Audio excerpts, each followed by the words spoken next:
Welcome back, y'all, to another episode of Hip Hop Babies. Babies, babies, Babies, babies, babies. babies, Boom, babies. boom, boom, boom, boom, boom, boom, boom, boom, boom, boom. You What sound was like that? Blue's What kind of Clues. gun was that? The A chopper. That's gun? all you gotta know. Chopper, nigga. Boom, boom, boom. How y'all doing today, man? It's a beautiful morning. Yeah. Woke up at 9 o'clock because I said I was gonna wake up at 8, but that shit was too early. You Could know, not do that. BPT, BBT. Y'all niggas got me up early for this shit, bro. I'm ready though. Come on, man. You know it's black people time. We say 8 o'clock. That really mean 10. For real, that's crazy. Cause I was Come on up at now. like 8:30. I was like, hold on, let me get up. And then I was like, You know what that ooh. mean, bro. You know what that mean. Yeah, these niggas are not up. Not up. All right, mister, I gotta find my charger. Right. Man been searching I for his did. charger I for had to find 45 it, He bro. was minutes. prepping. He was Big cap. prepping. Yeah. Big cap. I didn't do my Big hair. cap. I woke up. This is a deadhead, nigga. I ain't do nothing. Oh my Oh, god. you see that? Here You we see what he go. just did right there? Here All we right. go. I ain't Here do we go. nothing. I like that energy. That's what we coming with. All right. Man. Anyways, Man. AC, how you doing, man? It's been a minute since we, linked up. Man, I'm Gotta check in chilling. on the home. It's a real P's birthday today, so you know what I'm saying. Happy birthday. Yes, sir. Happy birthday, bro. Thank you. I'm doing good, man. I'm feeling blessed. Another year alive. Man, I can't complain. Mm-hmm. That's how I'm doing. What you like? 42 now? Man, I'm about to go on 45, man. Damn. 45. Shit, bro. Getting up there. How your 401k looking? It's looking good right now, man. I still got about 20 more years so I can touch that thing, but it's I good. bet. That's good. Thanks for asking, though. How you doing, Deadly? I'm doing good, man. I'm just finally back in Washington. Jesus Christ, I've been on go mode doing a bunch of different shit for the past He got month COVID. of December. Socially distance with my mask on, bro. Come on, stop it. Stop it. You ain't doing that bad. I ain't got COVID. All right. Get tested again. I'm gonna be negative again. Cause I just got it like that. But anyways, So I've your been on body go mode. immune? You got it like that? What does that even mean? I'm on your head right Yeah, now. bro. See, I got it like that. I'm built different. So the antibodies, they already in my body. You like Trump? This isn't DNA. This is USA. This man is capping. Bro, what? He said I'm built different. Anyways, man, I've been on go mode this entire past month or so, like really doing shit with my family and stuff like that. Cause I have to see everybody. I haven't been home since August. So Dang. I know. Crazy. I've been gone for hell long. So but now I'm back in Seattle and I've been working. I've been doing shit that's none of y'all business, but whatever. Wildin', as usual. We love it though. I ain't wild. I just working. Hustling. Big cap. Rayla, Big cap. calling me out down here. All right, bro. How you doing, man? How's your mental doing, man? Okay. You in a That's dark how we place? started. You in a dark place today, or you like? Nah, I'm doing you woke good, up on the man. happy It's side? Already? It's a new year. First off, I like to say, since we ain't done an episode in a little bit, Happy New Year. Hope everyone's enjoying the fresh start. I've been big chilling. I'm still on break. Relaxing, trying to enjoy myself before I got to get back to working a lot and back to school. You know what I'm saying? So, but I've been good, and I'm ready to get into these topics with y'all, my niggas. Good to see y'all. First episode of the new year. Damn, that's crazy, bro. Because we don't got no fucking topic. Well, you know what I'm talking about. That's my saying. I'm just gonna say it anyway. To these topics. Ready to get into these albums. You need to find a topic, bro. Let's find these topics real quick. Oh my god, What is wrong with him? he trying to get on niggas' heads from the get He go. really bro, trying to be. I was just quoting Sun's tirade. I know that was a dope reference. All right. So today, y'all don't know. It's okay. We are doing a top 10 album review for all of our favorite top 10 albums of the year. And so let's get into it. So basically what the Yes, sir. format's gonna be is I'm gonna have AC go first. He's gonna list off his whole top 10. Then Ray's gonna list off his top 10. I'm gonna list off mine. Then we're gonna discuss. So AC, Man, hit us. man, I'm going first.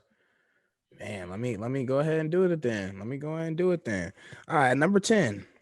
I got Extinction Level by Busta Rhymes. That's my 10. That's my 10 spot. Number 9, I got Circles by Mac Miller. All right. Number 8, I got Streams of Thought by Black Thought. Number 7, I got The Price of Tea of China, Boldy James. All right. Number 6, I got Real Bad Boldy by Boldy James. Back to back. Hey. Number 5, I got A Written Testimony by Jay Electronica. Number 4, I got Pray for Paris by West Side Gun.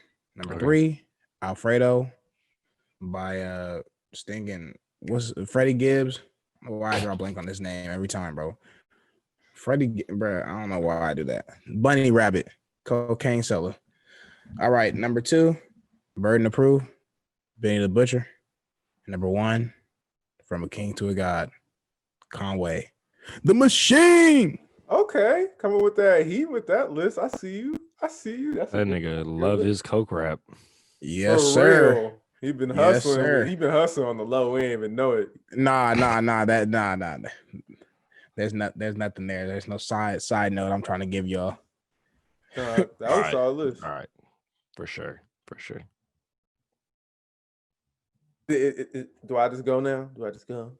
Yeah, bro. Go Okay. ahead. Like, what are we gonna do? I'm checking. Yeah, we got I'm checking with the checking. host. You know what I'm You gotta saying? check in with Look, the host with the most. right, he's so cool with his glasses on. A lot of He's too sun cool inside. for us. He already the star of the group. Look at him. Man, look at the star. Bad dude. Look at him. Bro. New year, he don't know how to act. I'm just high, bro. I just don't want people to see my eyes. Mm-hmm. But I'll start. So at 10, I got Ka, Descendants of Cain. 9, Benny the Butcher, Burden of Proof. 8, Boldy James, Manger on McNichols. 7, Clipping, Visions of Bodies Being Burned. I knew y'all would shake y'all head at that. 6, Conway the Machine, From King to a God. 5, Boldy James, The Price of Tea in China. Number 4, Koile Chris, Innocent Country 2. 3, Arm & Hammer, Shrines. 2, Freddie Gibbs and the Alchemist, Alfredo. And 1, Run the Jewels 4. Pretty similar to what we had at the midway point. Okay. Yeah, I mean, you know, with me, I love what I love. So, all right. Well, I'm gonna change it. They already know what my list is, but I'm gonna change my number 10 real quick. The reason why I'm changing my number 10 is I just feel like the overall enjoyment I got out of this album is more than what I got out of my previous number 10, even though I really do like my old number 10. So I'm gonna start with Savage Mode 2 by 21 Savage and Metro Boomin. Number 9 is gonna be Halfway Off the Porch by AG Club. Shout out AG Club, of course, bro. High Off Life is number 8 by Future. Number 7 is Shrines, Arm & Hammer. Number 6 is Super the Stars, Aim for the Moon, Pop Smoke, RIP.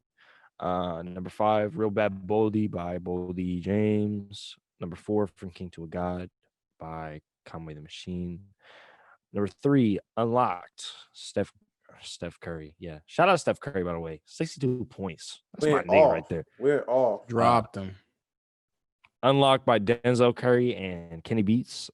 Number 2, Burden of Proof, Benny the Butcher. And number 1, I had to do it. Cocaine Rabbit, Alfredo, Freddie Gibbs.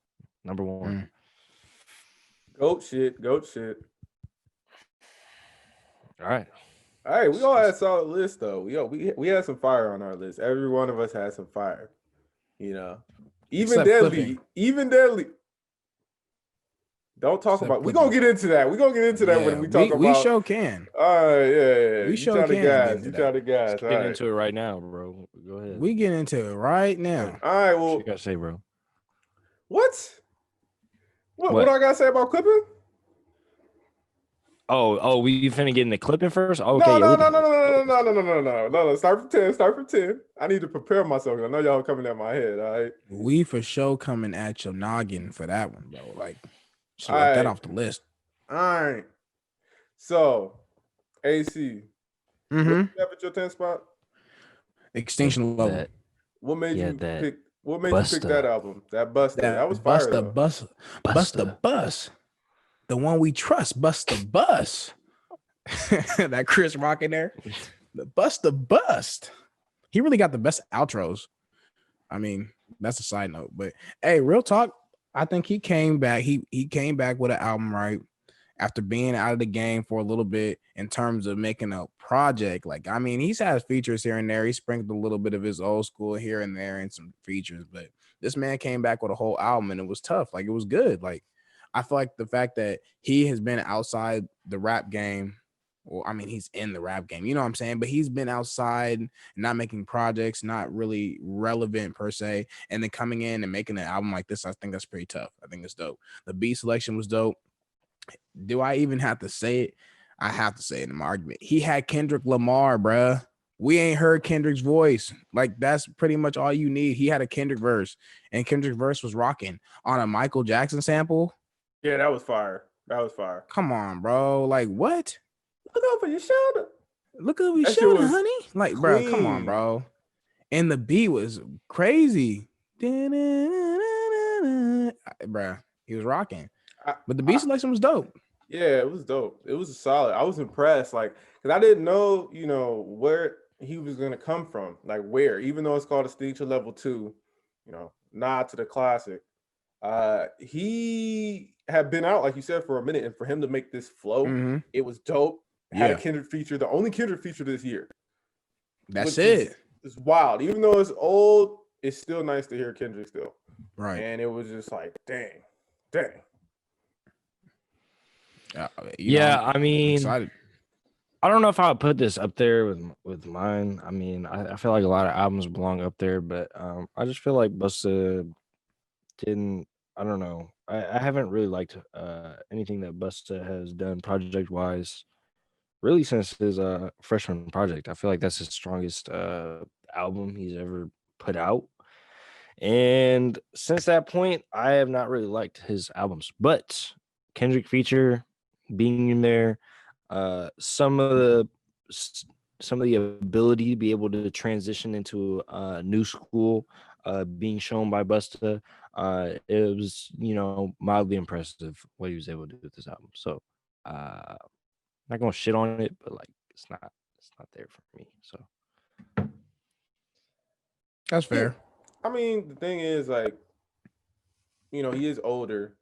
You on your AC shit earlier with the Illmatic. You feel me?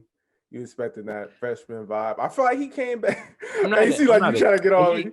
Here we go. Like, yeah. I get that what he's nigga saying. He's never gonna match what he came out with, bro. That's obvious. But I mean, like, he is not doing the new school shit as good as Nas was. So I'm just not even gonna. And that album is not even that far up there for me. King's Disease is not that far up there for me. So I mean, hell, what do you think I would think of Busta Rhymes? Not that good. Man. Dang, okay. All right, this man had Metro Boomin though at number 10. What was your number 10? Metro, yeah. What's your 10? Are you about to gas for Metro Boomin and 21 Savage at number 10, bro? Are you for real? What's wrong with that? Bro, I keep forgetting you 18, bro. Like, I always forget, bro. Every time you say something, I'm like, oh man, he only 18. He 18. Man, I mean, but hey, no. Since we already talking about it, let's go on yours. It wasn't a bad album though. Like, all gas aside, it really wasn't bad at all. But go ahead, give us a reason why you picked that number 10. All right. Well, this is my number 10 because Obviously I'm a huge 21 Savage fan. I've been 21 Savage fan for a while now. Uh the continuation from this project to the next project was, much better than the Busta Rhymes continuation from Extinction Level 1 to 2. But I mean, whatever, right? Um Basically every facet that they could improve on was improved on into the next album. They start with the narration of Morgan Freeman. Like, who the fuck was expecting that shit? Nobody. It was just kind of crazy. um I don't think it really attributed too much to like the overall album, but I feel like it was cool. It's cool. You got Morgan Freeman on the fucking album. That's cool. You can get points for that. Um, Metro Boomin with his variation and his beats now has gotten much better than he was when we were at the first Savage Mode. A lot of people had problems with the first Savage Mode because um, the variation wasn't there, even though some people would argue that the mood was set by Metro because he could make so many beats that were so similar. He needed some variation with a project that was a little bit longer. So he definitely showcased that. You saw with the Many Men sample, Stepping on Niggas. That one's like a more fun song, and then he had more like hard cuts, like fuck Running. Like, come on, bro. Like every different song on there was doing something different. 21 has gotten progressively better at his comedic bars throughout this project. This nigga, what my choppa my chopper clip so big is like a dildo or something. He just be saying dumb shit, bro. He's gotten funnier. Man, His flow has gotten better. He's more animated on the beats. He doesn't sound so flat anymore. I feel like in 2016 he had more of like a one-dimensional type delivery and shit like that. But now I don't hear that anymore. I don't hear that. He's become a full grown artist. He's had 2 projects in between this. Like, he has had room to grow. Metro has had projects on projects on projects. This is an easy number 10, bro. This is an easy number 10. Yeah, It this could be higher. yeah, I didn't really mess with Savage Mode 1. I'm not even gonna cap. I was on my elitist shit. I was like, I don't fuck with it. Too lazy, too mumble rappery at the time. I feel like, as Deadly's saying, he's advanced so much. I'm not the biggest 21 Savage fan, but I love the funny, like, the jokes he puts into his rhymes, even though he's talking about some hard ass shit. I love that he's learned to be playful and like kind of raise his energy level, but he's still like kind of monotone. But it works so much better now, and he actually like makes good songs. Like you said, Running, fuck, that nigga killed that shit. And that beat, that sample, like you said, Metro has also evolved. Like that's something that I would not expect from the Metro. That sample like that, but the way it worked with that trap sound, oh my god, that was beautiful. That was yeah. beautiful.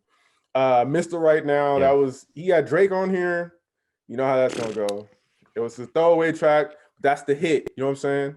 Even then, it wasn't horrible. It just wasn't for me. Rich nigga shit. That was dope. Young Thugger showing, always stepping up to the table. Except on that future album that we're gonna talk about in a little bit. There wasn't really that many misses. It just wasn't that the highs weren't that high for me. But I like the project. It got some play for me. That's why I said 10 spot. All right. Yeah, that's a solid 10. All right, Ray, let's get into your number 10 then, because we already did ours. So All right, so for my 10, I got Descendants of Cain by Ka. So overall, I like the vibe that this album brought. You know what, Ka, you know what you're gonna get from Brownsville, dirty, gritty. He's a fireman for his day job, and on his night shift or whatever the fuck he's doing, he a rapper, and he really brings that darkness, that despair into his raps. I feel like with this album, with the whole religious imagery, Descendants of Cain, story of Cain and Abel. Shout out to AC. I know you know about that, of course. Uh, and my brother's keeper. Even the way it started with Every Now and Then. When I listen to Ka, it reminds me of when I used to sit and just read books, and like, because the way he raps, it's almost like he's telling a story. It's almost like he's painting a vivid picture of whatever topic, whatever story he's talking about. Other albums he more so talked about, the life of being a not really a gangster, but kind of like a crook criminal. On this one, he kept it really focused. He still talks about that life on this sometimes, of course, but he really kept it focused with the religious imagery. It came out around the protests and the whole "my brother's keeper." We call each other brothers. I feel like that was a whole nother layer, and I loved it because of that. Yeah, man, I'm gonna keep it a buck with you, bro. I didn't listen to this album enough to give you an opinion on it. So I mean, I respect that. It's not. That's what I'm saying. Ka isn't for everybody. He's, how we're saying 21 is monotone. Ka is monotone, and he's really cryptic slash like he kind of like just like he doesn't like he just keeps going. It's like he's almost talking to you sometimes, and I feel like you have to really get into his lyrics. And I wish I had more quotables, but I don't right now because I would have to like break it down. You know what I'm saying? Like his lyrics are really like one of the things where it's like you damn near have to be reading it because he has references to mythology. Like I said, there's a lot of references to religion on this album as well. Double entendres, triples sometimes, but he's really deep with it, and I love him because of that.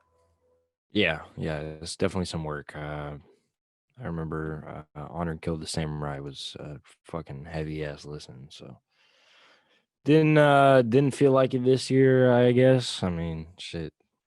That's it. That's it. Just listen to some fucking Future instead. All right, bro.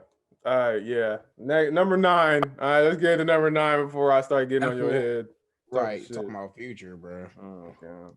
Wrong with this nigga, bro. What's wrong with that nigga? Bro, y'all hateful. What's wrong with this nigga, bro? I just don't understand. All right, well, let's get into number 9. My number 9, Circles, Mac Miller.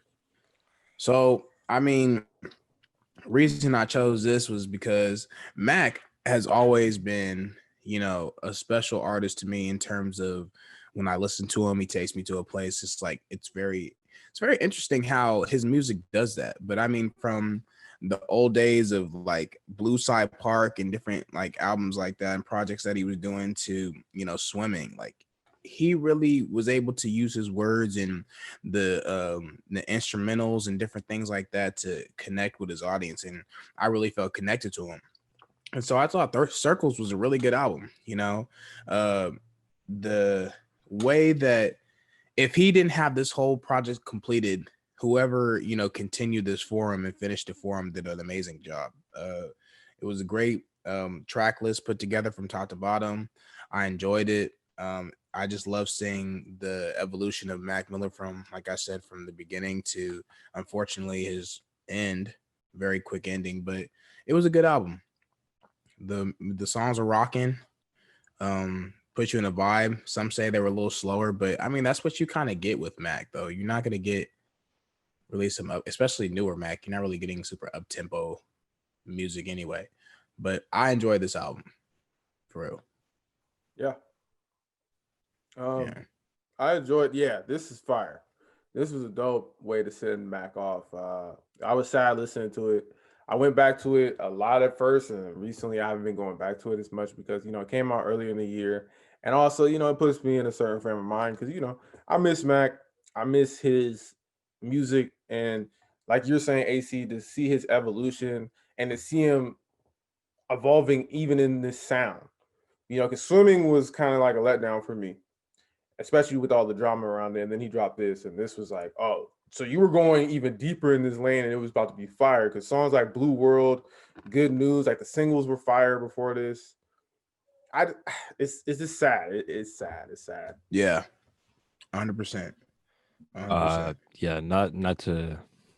I mean, to agree with you, like the songs, bro. Like Good News being the fucking lead single, like really, nigga, good news. How ironic, right? Like it's fucked up. Yeah, I really like this album a lot more than Swimming, just like Ray as well. I didn't really like Swimming at all, but to see him progress in the sound, and this is what he finally had come to. This is the final stage of Mac Miller that we got. I'm completely happy with that.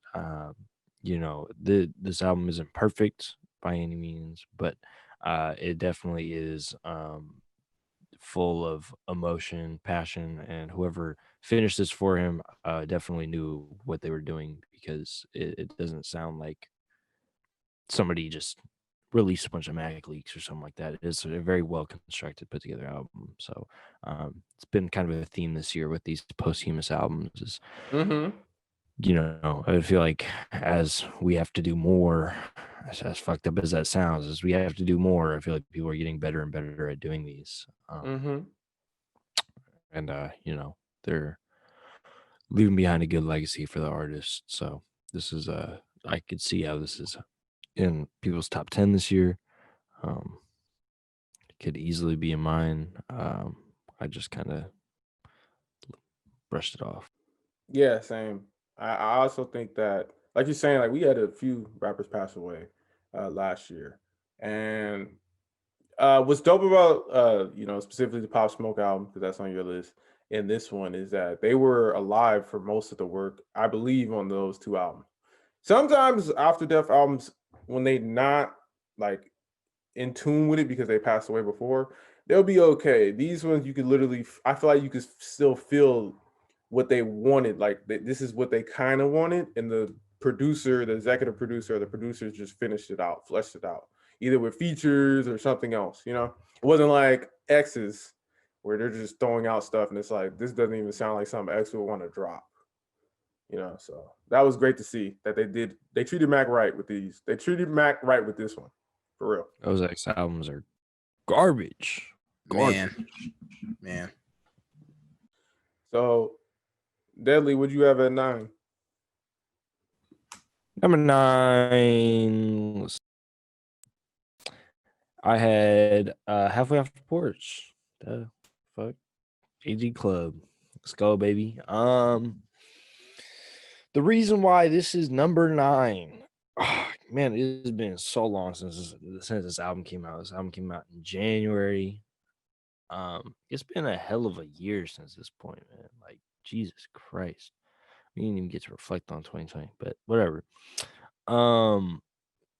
This album is the beginning of something that's special, coming out of the East Bay. We do a lot of music reviews for a lot of different people, but AG Club has seemed to be the one that has differentiated themselves from our normal of what we've done. And like I said, they're from the East Bay, but these guys do not sound like they're from the East Bay whatsoever. They got their own lane, their own sound, and they totally ran with it. And the singles that they were dropping before this album, leading up to it, I don't think anybody really expected this album to come from it, but I'm pretty sure everybody who got it is happy with what it is.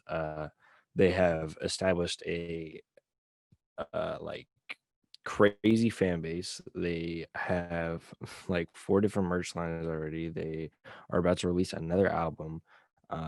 They're moved to LA. Like these niggas went all the way up off of this album. So Yep. not even speaking off the music, but like what this album did for them in general, has to put the album in the top 10 because man, like this is a real breakthrough album. This shit was crazy. I could go on about the instrumental layering throughout the album. That shit was really dope. Their dynamic with the producer they had at the time, niggas like Voldemort. The producer they had at the time was really something special. But I think as we've seen them move on, they don't. I mean, shit. The talent's still there. The vocals given from Baby Boy and Mick throughout. The heartfelt verses given by Jody throughout. This whole album is just super solid, man. I had this as a 9 out of 10 when we reviewed it. In February or March. Yep. It could go up to a 10 out of 10 for me personally. Yeah, I really want to see what this next album be like, and then we can go back to this album as a reference to the start of their sound or whatever. I don't know what they're going to do next, but I just had to put this in my top 10, man. There was no way it wasn't going to be in there. No, yeah, I agree. I like the, as someone who, you put us on AG Club. We were like, these are talented artists from our area. Started messing with them. Was really not like, I checked out their EPs, their singles before. I was like, I don't know what to expect. And like their next project, it fucked all my expectations, blew them out the water. This was really impressive. Like you said, they've differentiated themselves from a lot of the local talent or just like talented artists from the Bay that we cover. Jody kills it almost every time this nigga's on the fucking mic. Like that nigga got that energy, and with these like you saying, I'm excited to see where they go next. Shout out to Baby Boy, shout out to Mick. They all bring their own dynamic to the group. Especially like we were saying, after that little drama, I was like, okay, so what are they gonna do? And they keep pushing forward. They're bigger than they were before. Visuals are awesome. I'm excited for this next project, like Deadly is as well. I want to see where they're gonna go with it because this is talented. Like Memphis, and shout out to them for getting Ferg and NLE Chopper on the remix recently. The visuals, for that's real. what I'm saying. They're keeping it pushing, bro. They're making big fucking moves. Mhm. Tracks like Hungover. What the fuck? Like what? Like what, bro? That's what I'm saying. Like their sound is something unique, especially from out here, and I support them all the way. Yeah, for real. It's really dope to see them young cats doing what they're doing. Their visuals are really crazy. Like I'm seeing them on Twitter, and like they're posting their stuff. And like when they just announced that they were in. Well, they didn't just announce it, but they announced it a few months ago or whatever. They're getting in 2K stuff like that. So they did like a little mini commercial and thing like that. Like that's dope. And it's so different from them being from the Bay Area. That Bay Area traditional sound. They were like, man, like forget that, right? Like they pay homage to the Bay, but man, they're really going outside the box and really doing something dope. But like for real, when they got that Ferg verse, like dang, this is tough.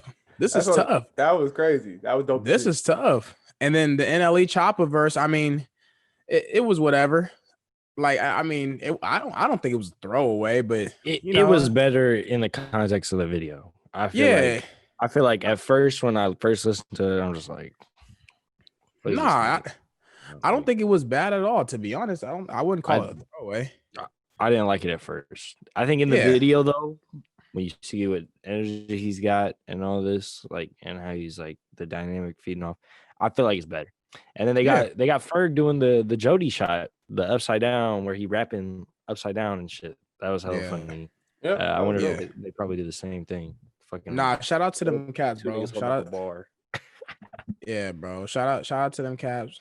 They doing their thing, which is dope, and it's awesome. I just hope they keep on growing, keep getting better. Yes, sir. Ray, what you got at 9, bro? I got something y'all got way higher on y'all list. I got Benny the Butcher. Fuck you, nigga. Fuck I don't understand. Talk about this right now. We all gonna talk about it basically. We all got it on our list. I don't understand. I gotta talk about it. We got the Benny the Butcher. I'm gonna go into it lightly because it's lower on my list, and I'll let y'all drill me on it if you want. Like Benny the Butcher.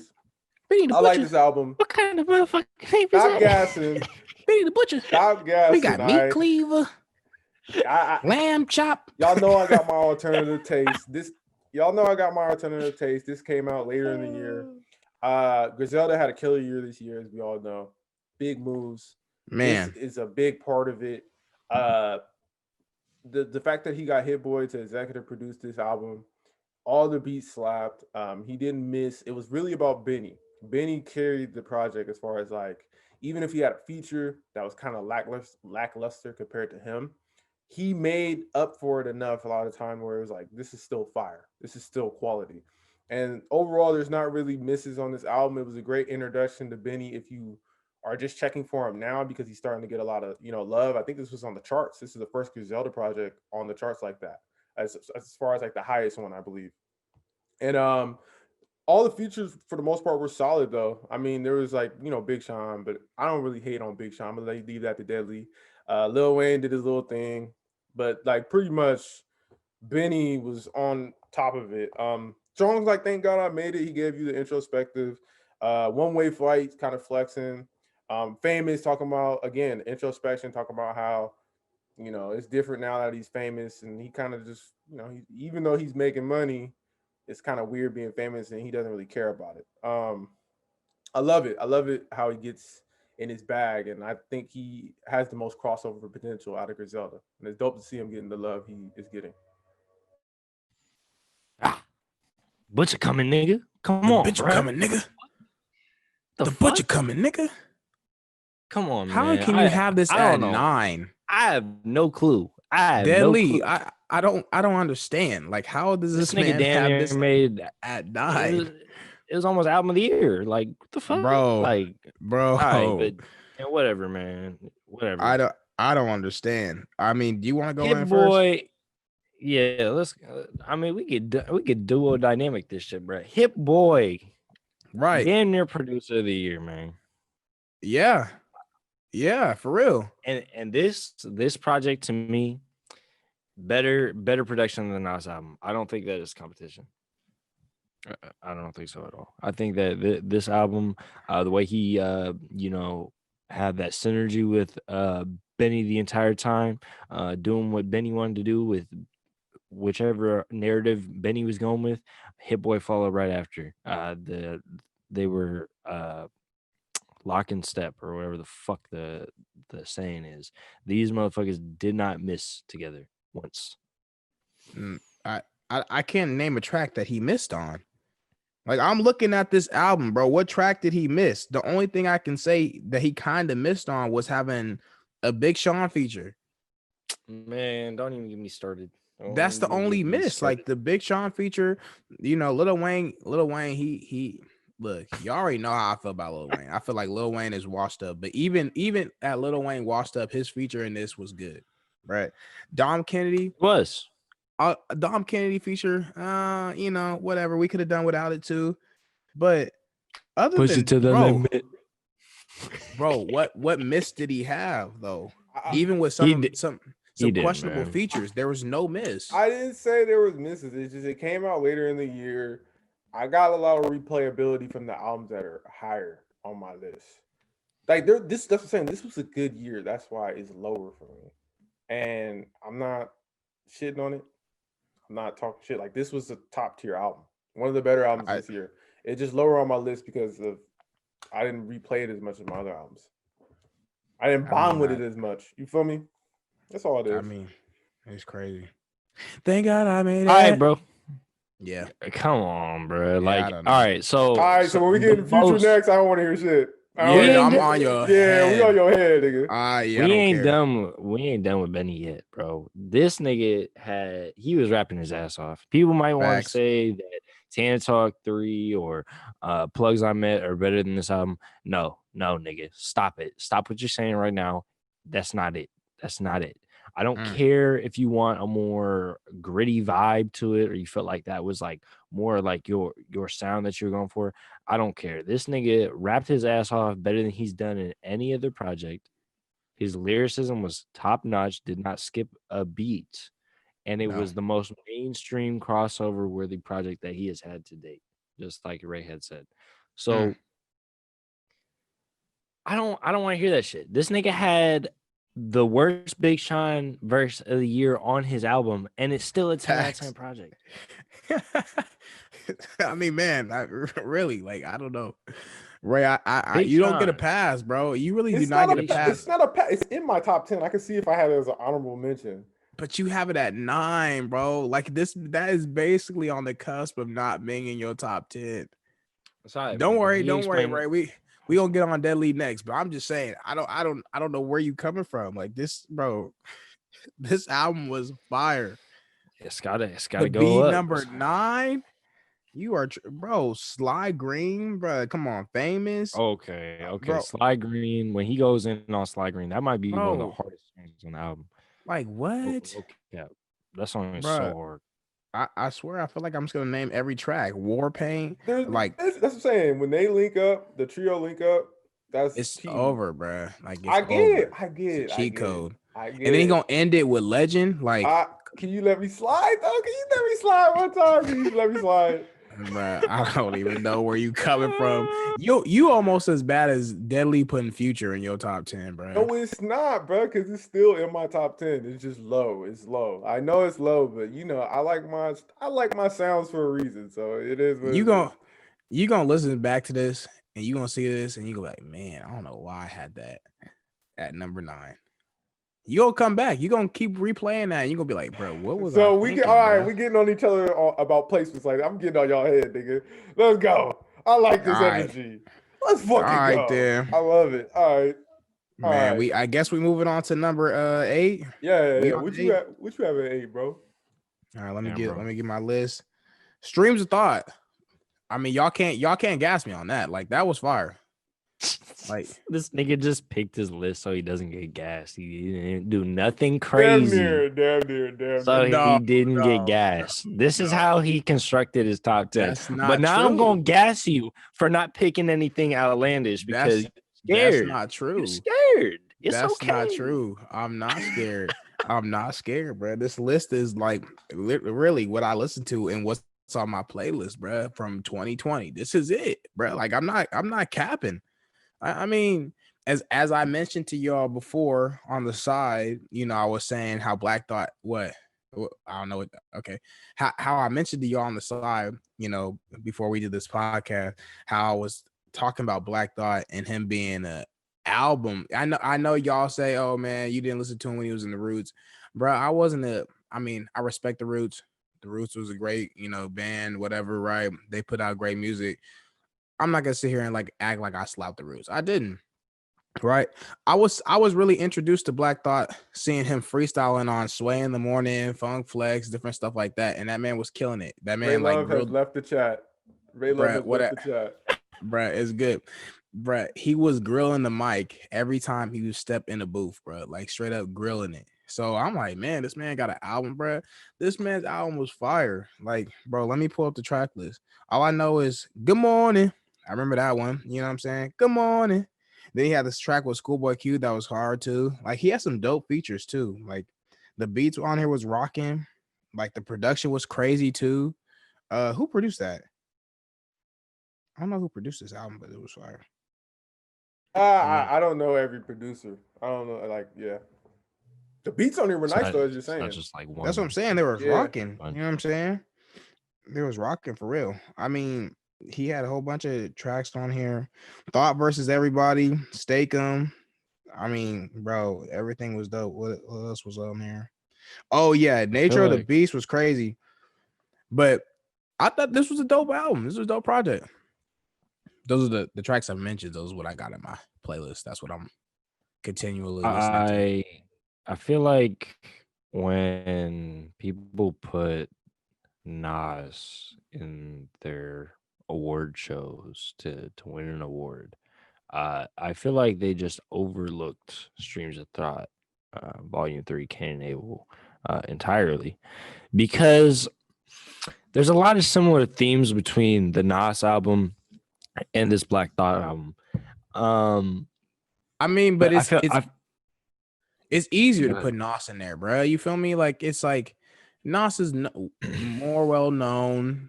You know what I'm saying? He's been out of the rap game. You know what I'm saying? He's the one who created the hip hop Bible, bro. Like, what better story is it? Nas makes Illmatic, comes back 2020, drops King's Disease, and wins Grammy Album of the Year. Like, come on, bro. Like, that's a better story. You feel me? I guess it's a better story, but I really don't care for that bullshit. Like I know we don't. No, yeah, we just keep it real, bro. So honestly, like a lot of these themes that are explored in this are done better than it is on the Nas album. I feel like he went deeper lyrically.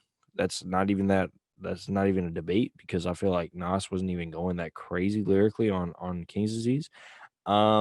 And I feel like it was more fitting because it was just who the person it was. I feel like Black Thought in general was more well equipped to take on some of these themes than Nas has ever been. And his features also reflected this. Like he didn't have Don Toliver and Vivio Foreign on a song with him. Like he wasn't making some turn up music.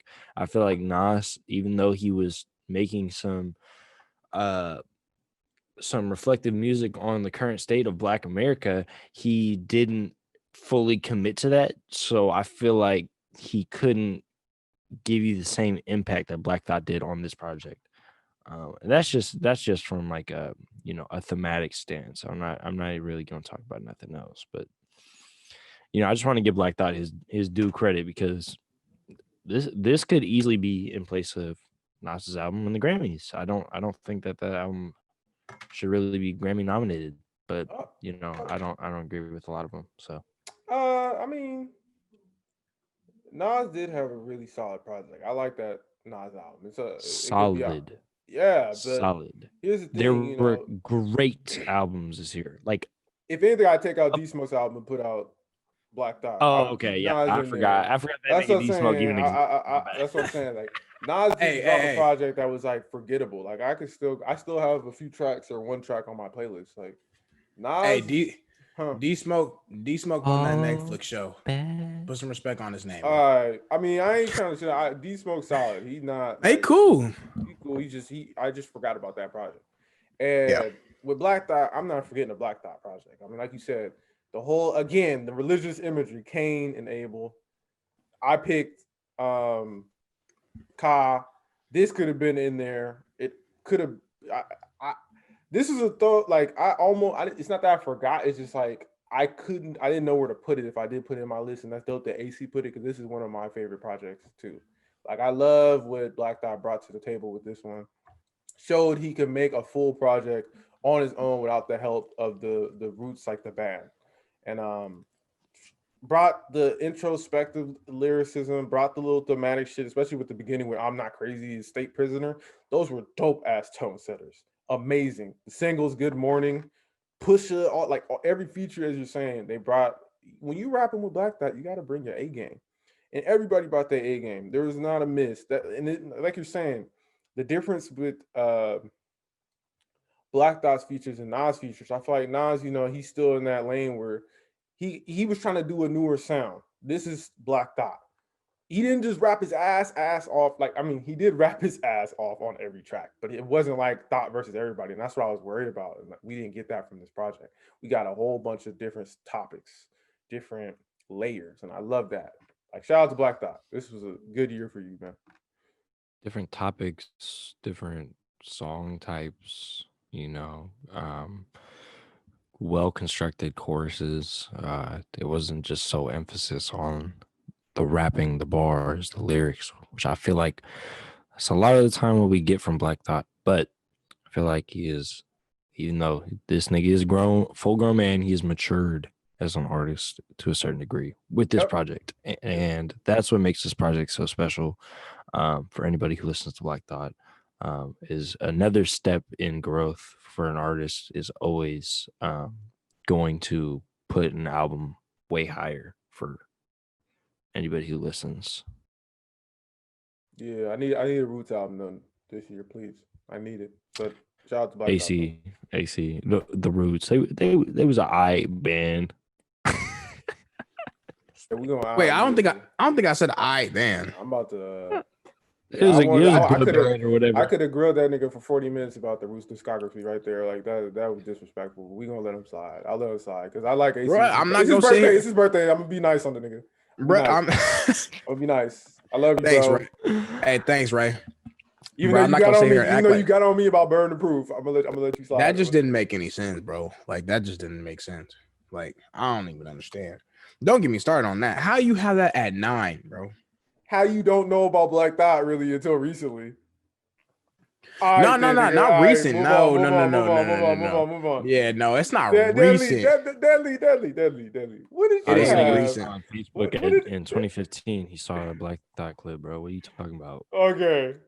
Deadly, what did you have at 8? I gotta know. Why did you have it at 8? What did you have? Yeah, let's hear this, please. I had High Off Life by Future at number 8.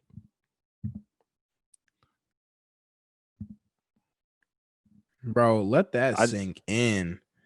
Let the that viewers sink in, bro. let the viewers Let 'em- listen to let 'em everything know. that we've been talking about. Let them know. Let them listen to our list, all our list from top to bottom, and let that sink in. This fool got high off life. And this one made it, bro.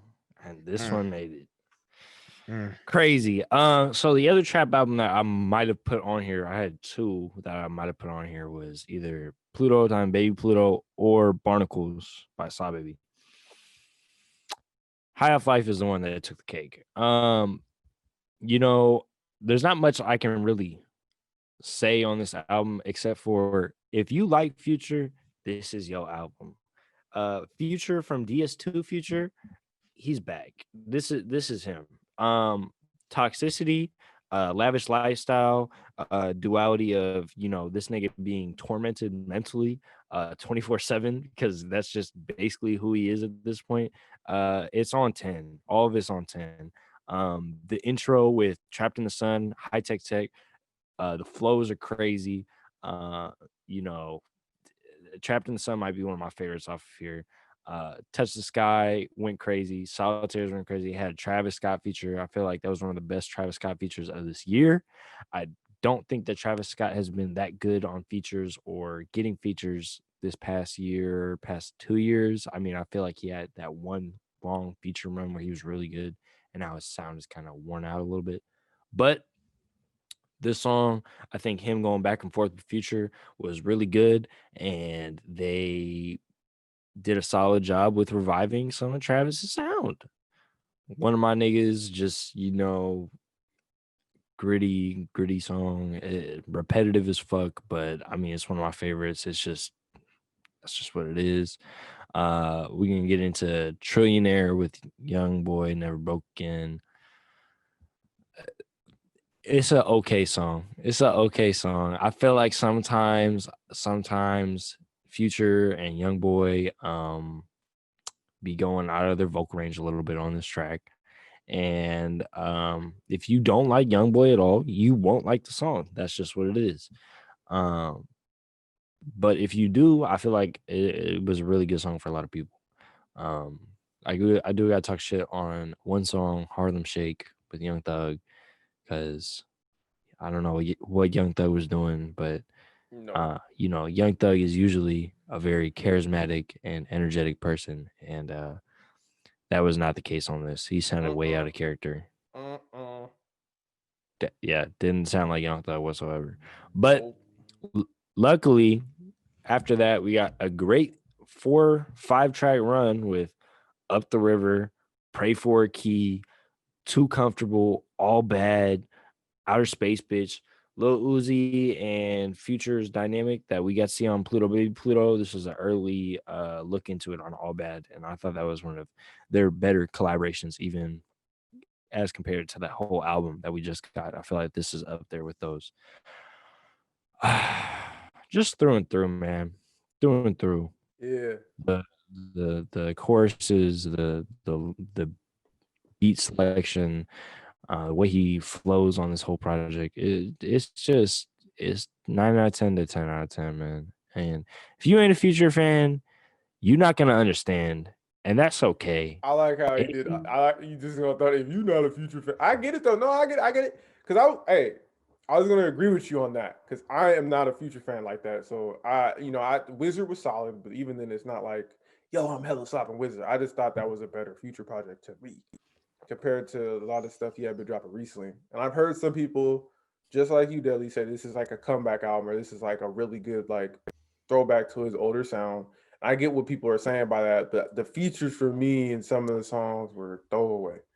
But I give you a little shit, but I can see why you really like this project. You know, if you're into Future, if you're into this trap sound, you're gonna fuck with it. I agree. Why you look so mad, nigga? Why you you get no love, bro? You get no love. I'm trying to show love. I'm trying to show love a little bit, you know. Bro, you is not a Future love. fan. You not gonna understand. That's why I had to say that, because you hate him, bro. For some godforsaken reason, this nigga hates him because he doesn't want to become him, bro. He's like, I can't listen to this devil.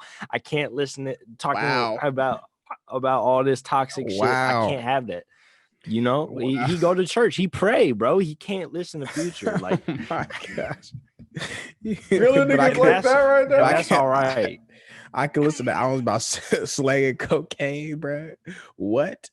Nah, that ain't That's even different, bro. it. That doesn't weigh in your conscience, bro. You don't see those people.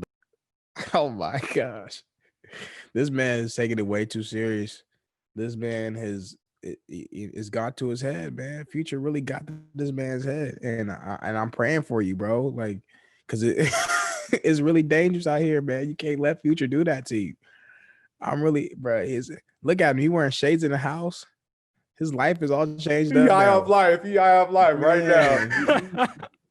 He really acting Uh, different, man. Brand new. Yeah. Nah, I just cannot see this in anybody's top 10, bro. I'm sorry. If you listen to if you listen to hip hop, bro, like you just cannot be in your top 10.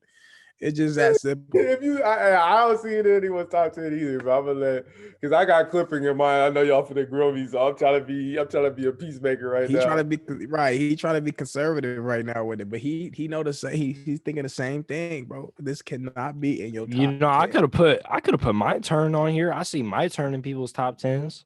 But guess what? Sure I'll let enough, that- ain't fucking top 10. No, It I would let ain't that better one than High Off slide. Life. Yeah, no, it was. It was better than High Off Life? Yes. But all right. I'm gonna talk. Yeah, go ahead. I'm gonna Ray. talk about mine. Number 8, I got Bodie James, Main Drum, and Nichols. He walked off on me. Yeah, I like this album. I like what Bodie James brought with this project. It was done over multiple years. I think from 2012, maybe a little before that.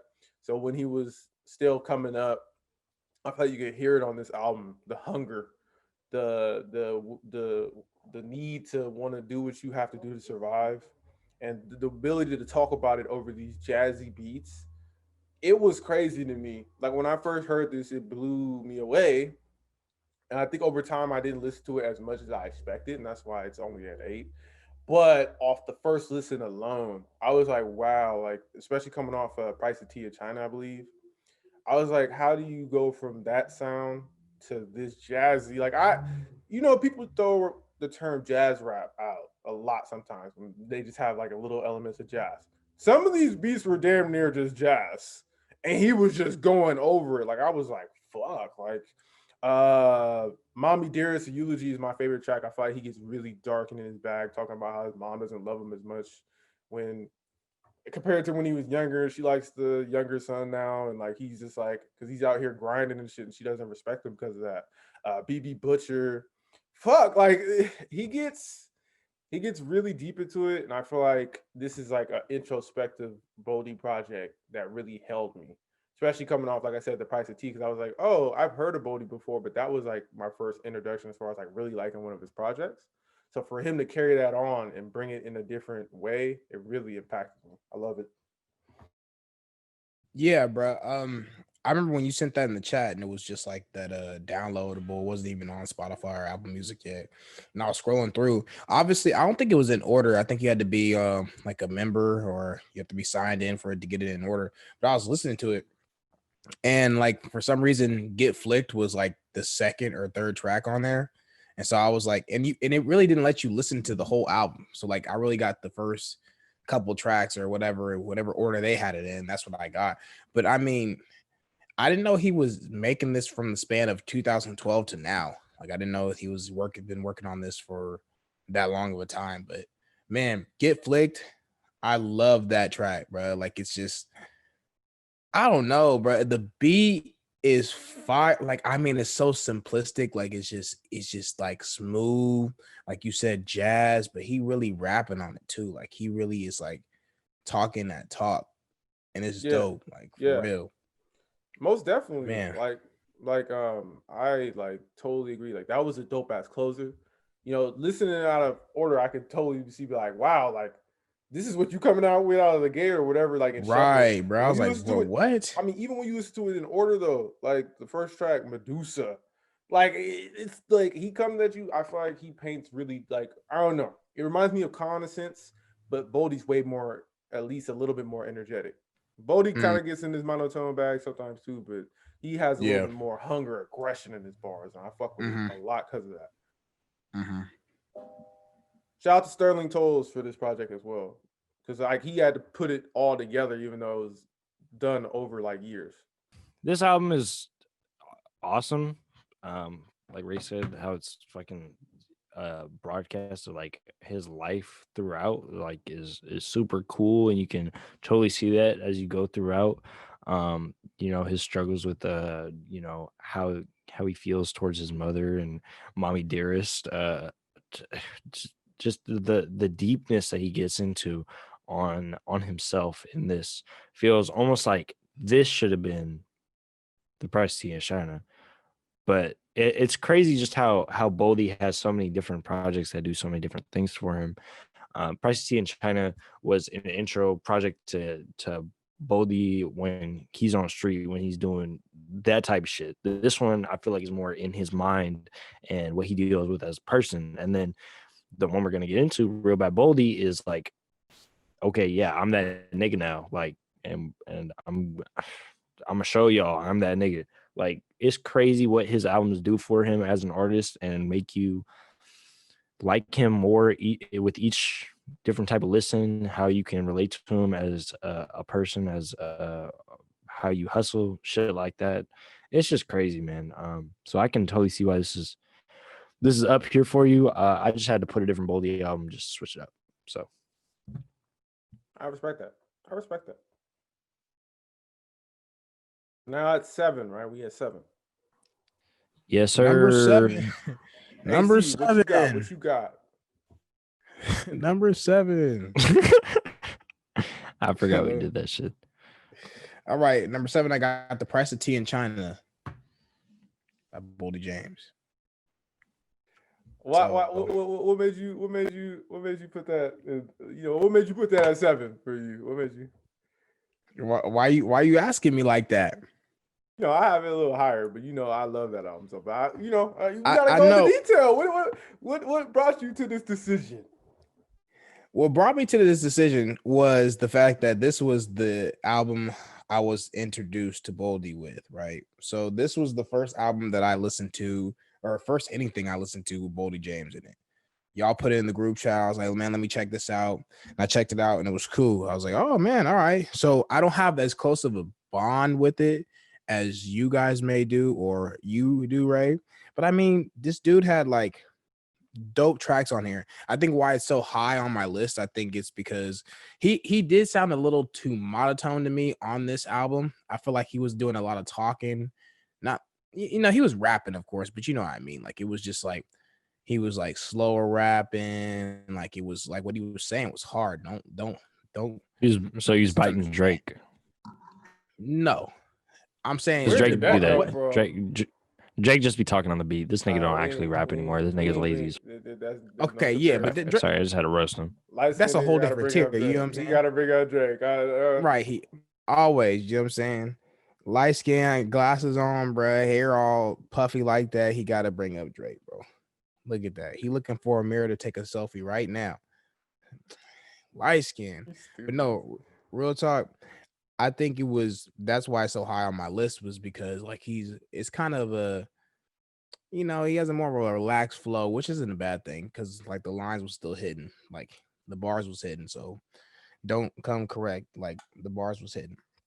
I mean, tracks like Giant Slide still in my rotation, Surf and Turf still in my rotation, Scrape the Bowl still in my rotation, Snort rotation. I mean, like look at the features, and Alchemist produced this too. I mean, me talking about that, man, I'm like, maybe it should have been higher, but no, we're gonna leave it to where it's at right now. But it was dope though. This was a dope introduction to an artist that I didn't know about. So that's where I got my number 7 from. Yeah, this is amazing. Like I've heard of Boldy. I think I've heard him on a feature, but I never went out of my way to like actually like sink my teeth into his music. And when I check this out, Alchemist, shout out to him. He's my producer of the year probably. But Hit Boy's up. I mean, it was basically neck and neck. It's pick your poison with them too. But with this project, I knew Alchemist was going to be on a run because right out the gate, Okay, like you said, Giant Slide. Oh my fucking god! I was like, this fucking beat is nuts. And Bodie is just talking about how he hit, like he doing what he doing. He out here grinding over this gritty ass beat. How do you like? I was like, Bodie be doing this shit, and then you got Surf and Turf. Shout out to Vince, nigga. I need a Vince project. I need a Vince, like I need you rapping like this, Vince. That brought me summertime 06 vibes, bro. Look, mama, no hands. Look, mama, mo Oh, man. Like, bands. nigga, what? Vince, where this Yeah. been at? With this single he Yeah. dropped? But Bodie did his thing on the track too. Came in See, flowing on it. Huh? that's why I like to see artists doing songs with different artists, Yeah. like this, because like they bring out a whole different energy and a vibe. energy. Yeah. Especially if the Yeah. artist now is bigger and they're starting to switch it up. I feel like sometimes it brings back that old, like that was old Vince to me. Not saying Vince is falling off like too much, but recently with the singles, I have been like, where are you going? It was dope to Mhm. hear him just get over a dope beat and kill it. Mhm. Run-ins was one of my favorite tracks. I love that loop. Honey. Run-ins. That's what I'm saying. Like the production on this is top tier. All the features in there kill it. Y'all was talking shit about Evidence. I love Evidence on Gray October. Phone Bill was a good closer. Speed Demon Freestyle, the video for that was dope. The whole, it was cohesive. It flowed really well to me. It wasn't a moment where I got bored personally. Even the deluxe wasn't bloated like a lot of these deluxes are, and they added a whole nother element to end the album if you listen to it, all together. Yeah, top tier project.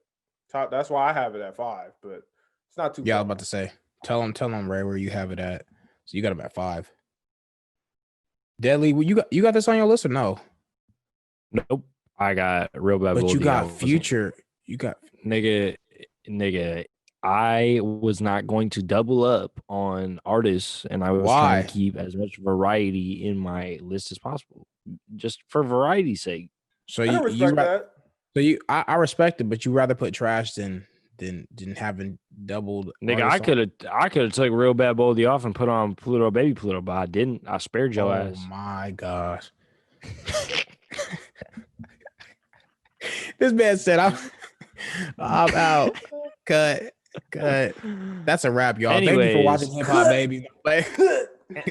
Anyways, man, this album's great, man. The beats, like you said, really like just crazy in general.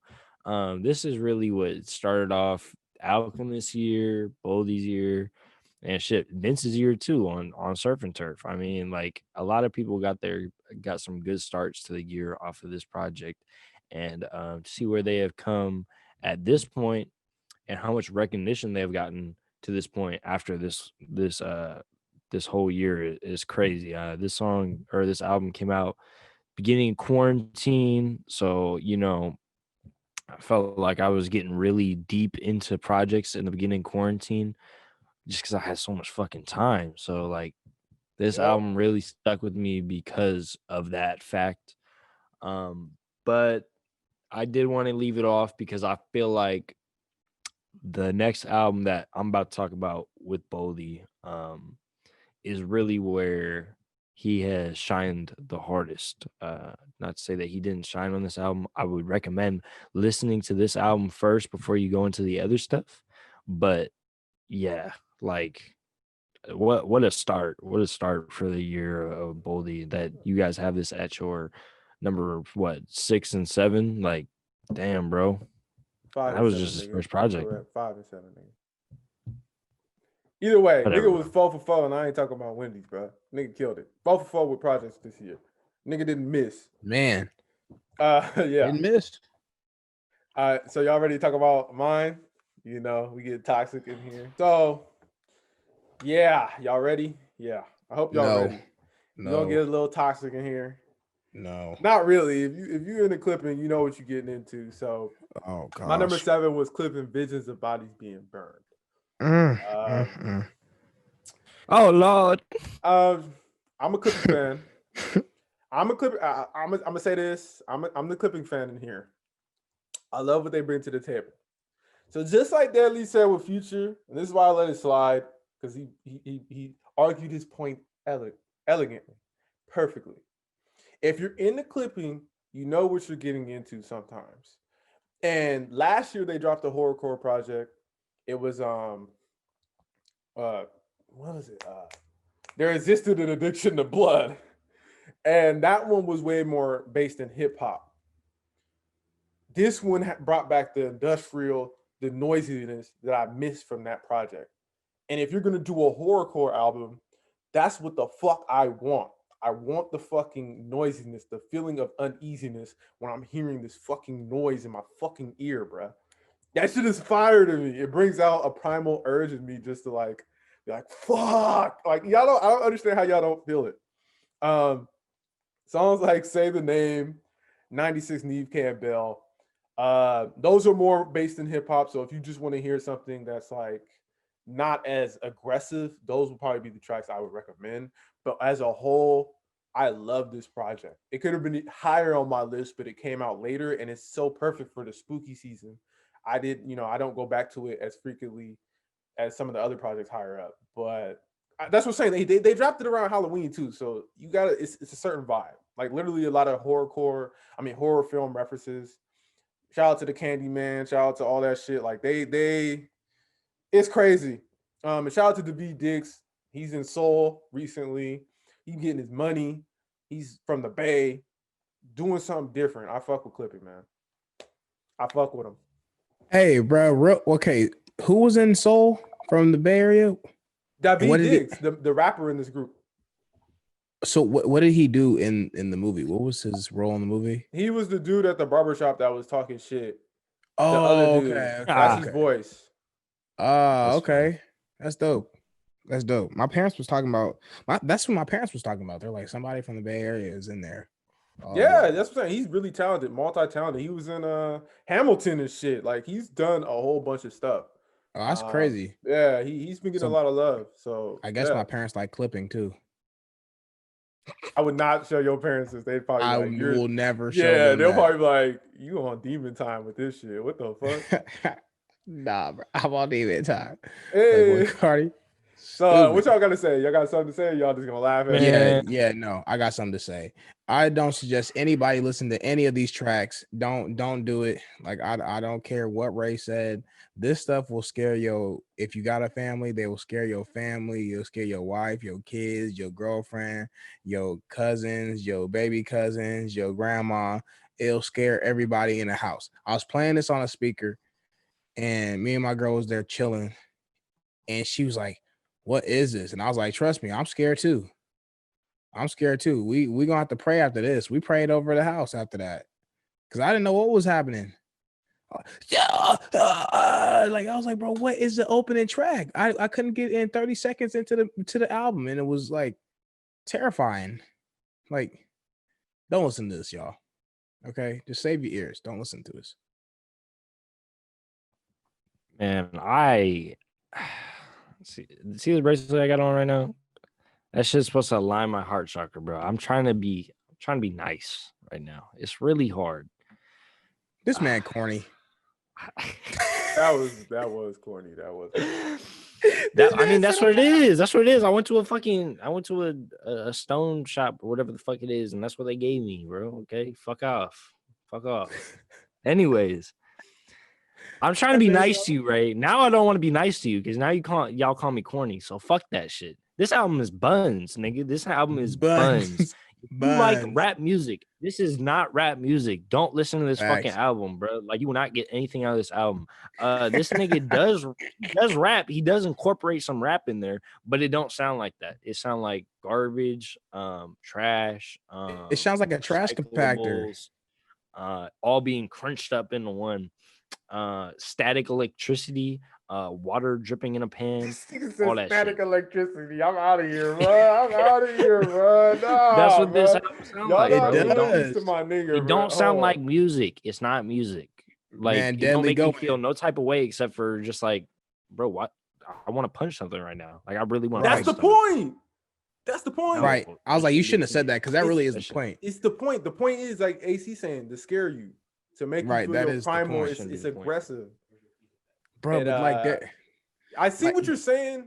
It's not for everybody, and that's why I'm letting y'all. Like, I'm just letting y'all talk shit. I get it. It's not for everybody. I think the last project last year, if I remember correctly, y'all didn't like that as well as much, but y'all were not as hard.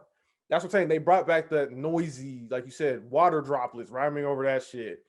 They got someone being lynched. You can hear it on the album as a reference to it. Like it gets really fucking dark, and that's why I like it. I've been locked in the fucking house, nigga.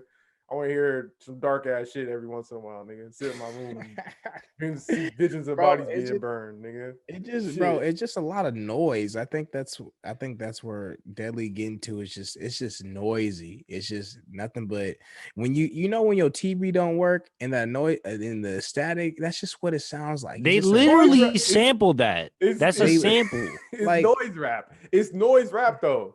It's literally that's like the sound. Bruh, Ray, That's what I'm saying. I can't believe I'm gonna say this. I'd rather have High Off Life on my top 10 than that. All right, bro. Like nigga. that is all right. That's that's because y'all not listening to the bars either. Like he was really like a lot of How the can I? references- There's How an can I, bro? arachnid in the corner of my room staring at me. It says it's my house. That's the point. Yeah. It's horrorcore. Like y'all don't. I'm gonna shoot it up. I'm gonna shoot this school. All right, I'm gonna nigga. do All right, all look. this. I'm gonna tell y'all like What? this. I'm gonna tell y'all like this. Bro, what? It isn't for everybody.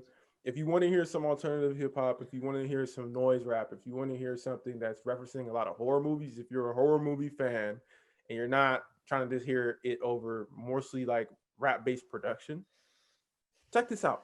It's worth a listen. It's at least Don't worth a do it, y'all. listen. It's worth listening to see if you like it. Because it's not for Don't do it. everybody. Because if you really, Don't if do you it. love, if you like this album, you're gonna really like this album. It's like a top tier project, like godly. Like I really fuck with this project, Don't do it, y'all. You said godly. Save years. bro. Save This was years. one of the better projects this year. Like it flowed all the way through.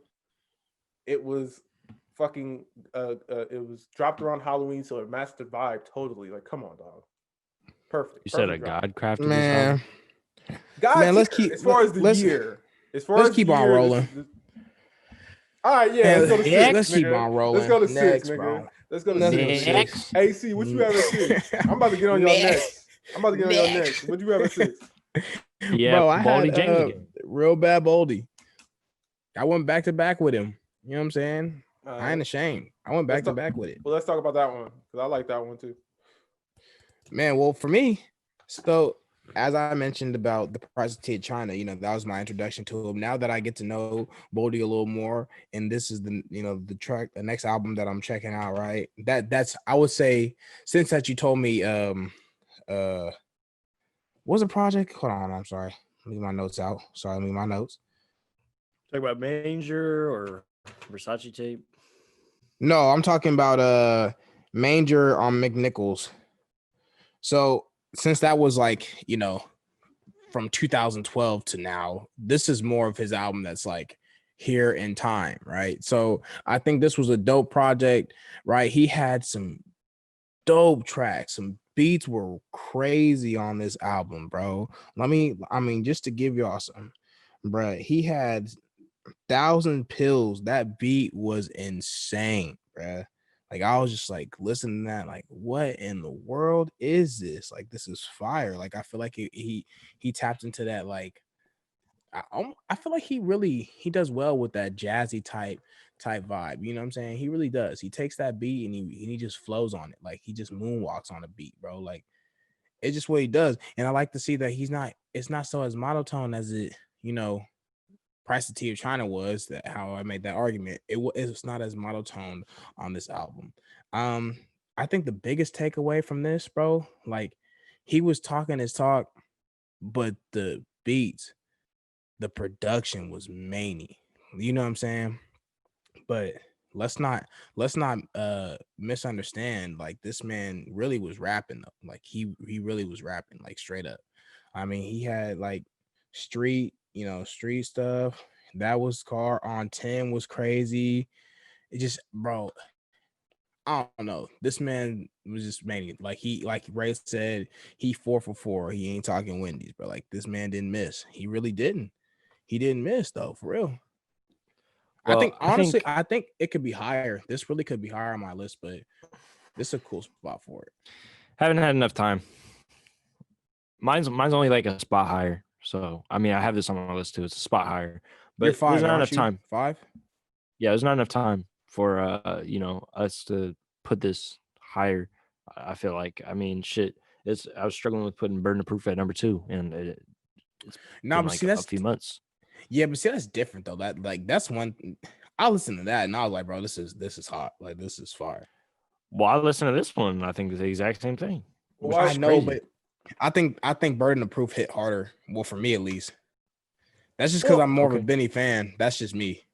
Well, Lee, I like what- Benny more than well, the damn- Boldy though. Well, Deadly, what did you like? Why did you hella fuck with this project? I think I know why, but I want to hear it from you. Why? This project is the best project that Boldy has put out, just because the sole fact that Boldy is now officially that nigga. Like this is apparent. You could even just look at the title of the album. I know it's a collaboration of their two names, Real Bad Man and Boldy James, so Real Bad Boldy. But this nigga really is real fucking bad. Like he's just going in on this whole project, man. You talking about the production? Real Bad Man and Boldy have an amazing chemistry. I think even better than him and Alchemist did at the beginning of the year, and that's saying a lot. The lyrics or the themes throughout the project as well, is just they hit so fucking hard. I mean, shit. You was talking about 1,000 Pills. Well, what about the track right before that, Light Bill? Those niggas was going in on Light Bill. That beat is so fucking outlandish. I knew that niggas wasn't gonna fuck with it. But if you get into these beats and you get into Light Bill is one of the hardest tracks on the project, bro. Them niggas went in on there. Him and Mayhem Lauren. I don't even know who that nigga is. Mayhem Lauren, That shit was he's fucking dope. gas. He's dope. He's dope. Shout out to him. Stove God went off. Ito on Lil Vicious went off. Lil Vicious is one of my favorite songs. I'm a bit dangerous, nigga. You just a little vicious, like that shit. And his voice, when you talking about his voice, he definitely does sound more animated. But like, dude, he's got one of the perfect voices for the type of music that he makes. Like it's so gritty and That is very raspy true. and Yeah. and deep. It fits so perfectly. But yeah, bro, like really, like he talking about what he doing now. Like we're not in the past no more. We don't care about intros no more. This is Bodie at the moment, and I feel like that's what really makes this album so great. I don't feel like the lyricism or anything is like exceptionally higher than the other ones, or exploring themes is exceptionally higher, but like I just feel like this project, as a Boldy fan, this is just what's got me as my number one for those reasons. So Yeah. The production on this was more upbeat, and that's why I could see why y'all like this more than The Price of Tea. What's this? Real Batman really set the tone as far as like this is going to be a more upbeat Boldy project. And I feel like Boldy, yeah, he was still monotone, but like he was just like it was like the flow, like the beat. I feel like the beats were like really dynamic. Like there was like a lot of different sounds on these beats, but they flowed so well together. And that's what blew me away about this one. It was like you're saying, he's more brag. I mean, he's always bragging a little bit, but he's more so bragging like like you guys are saying, he's that nigga now. He's been on a run, and this is another album to certify that run. The only reason why it wasn't on my list probably was because it came out so late in the year. I didn't have enough time to sit with it. But the highs on this album are really high. Like you guys said, 1,000 Pills. Shout out to Stove God Cooks, man. Crazy year this year. Like on 10, street shit. I love street shit. Street shit could be maybe my favorite track. Love that beat. Goodfoot and then Champion to end it, like you said. Literally, I'm the fucking champion, nigga. Like this nigga really went on a run this year and it was unmatched. I love this project. Nope. the No only people misses. that could keep up is Griselda. Mm-hmm. Mm. And then he's in there now, so He's in there. And he right. in there. So there you go. Exactly. Yeah, the vibe on this was top. This was a top tier project. So I guess we're going into mine now. Pop Smoke, rest in peace. This album is amazing. Amazing. She like the way that I walk. Shake it, shake it, shake it. I mean, hey, side note, we can't really act like he didn't just bite that off Blueface though. He lightweight bit that dance off Blueface. I don't know about that one, G. We gonna let you. Nah, bro. Bro, what? Blueface was grabbing his crotch and doing like a little circle with it. Okay, he's just going back and forth. Okay, bumping. He ain't making no sexual fucking innuendo with his fucking dick, right? Like, nah, he ain't doing that. All right, we go whatever. We're gonna let it slide. It's close. Let me slide, bro. Let me slide. Fortnite did take the shoot dance though. That's all. Don't forget Fortnite. Hate Fortnite out here. Me and my niggas hate Fortnite. He be seeing all them Fortnite kids in line when he at the Supreme store. He's like, man, get these fucking kids out of this store, man. And he's cracked at Fortnite, my guy. Stupid. Right. Anyways, Pop Smoke really had the golden AR when he was making. I gotta stop. Pop Smoke with this. What? Chill. The Fortnite. You got the golden AR. Chill. You OP, nigga. Like, yeah, okay. There you know go. you was about that life like that. You cracked that Fortnite, bro? Bro, I'm so fired, bro. They call me Ninja Junior, nigga. All right, next, keep talk about the Pop Smoke album. We done with that. Anyways, so this album, like the Mac Miller album we were talking about, is a posthumous album, but is something that is really special. And I feel like if he was able to get this out, he would still be at the same level he is, even though he is now no longer with us. So I feel like this album was that good to the point where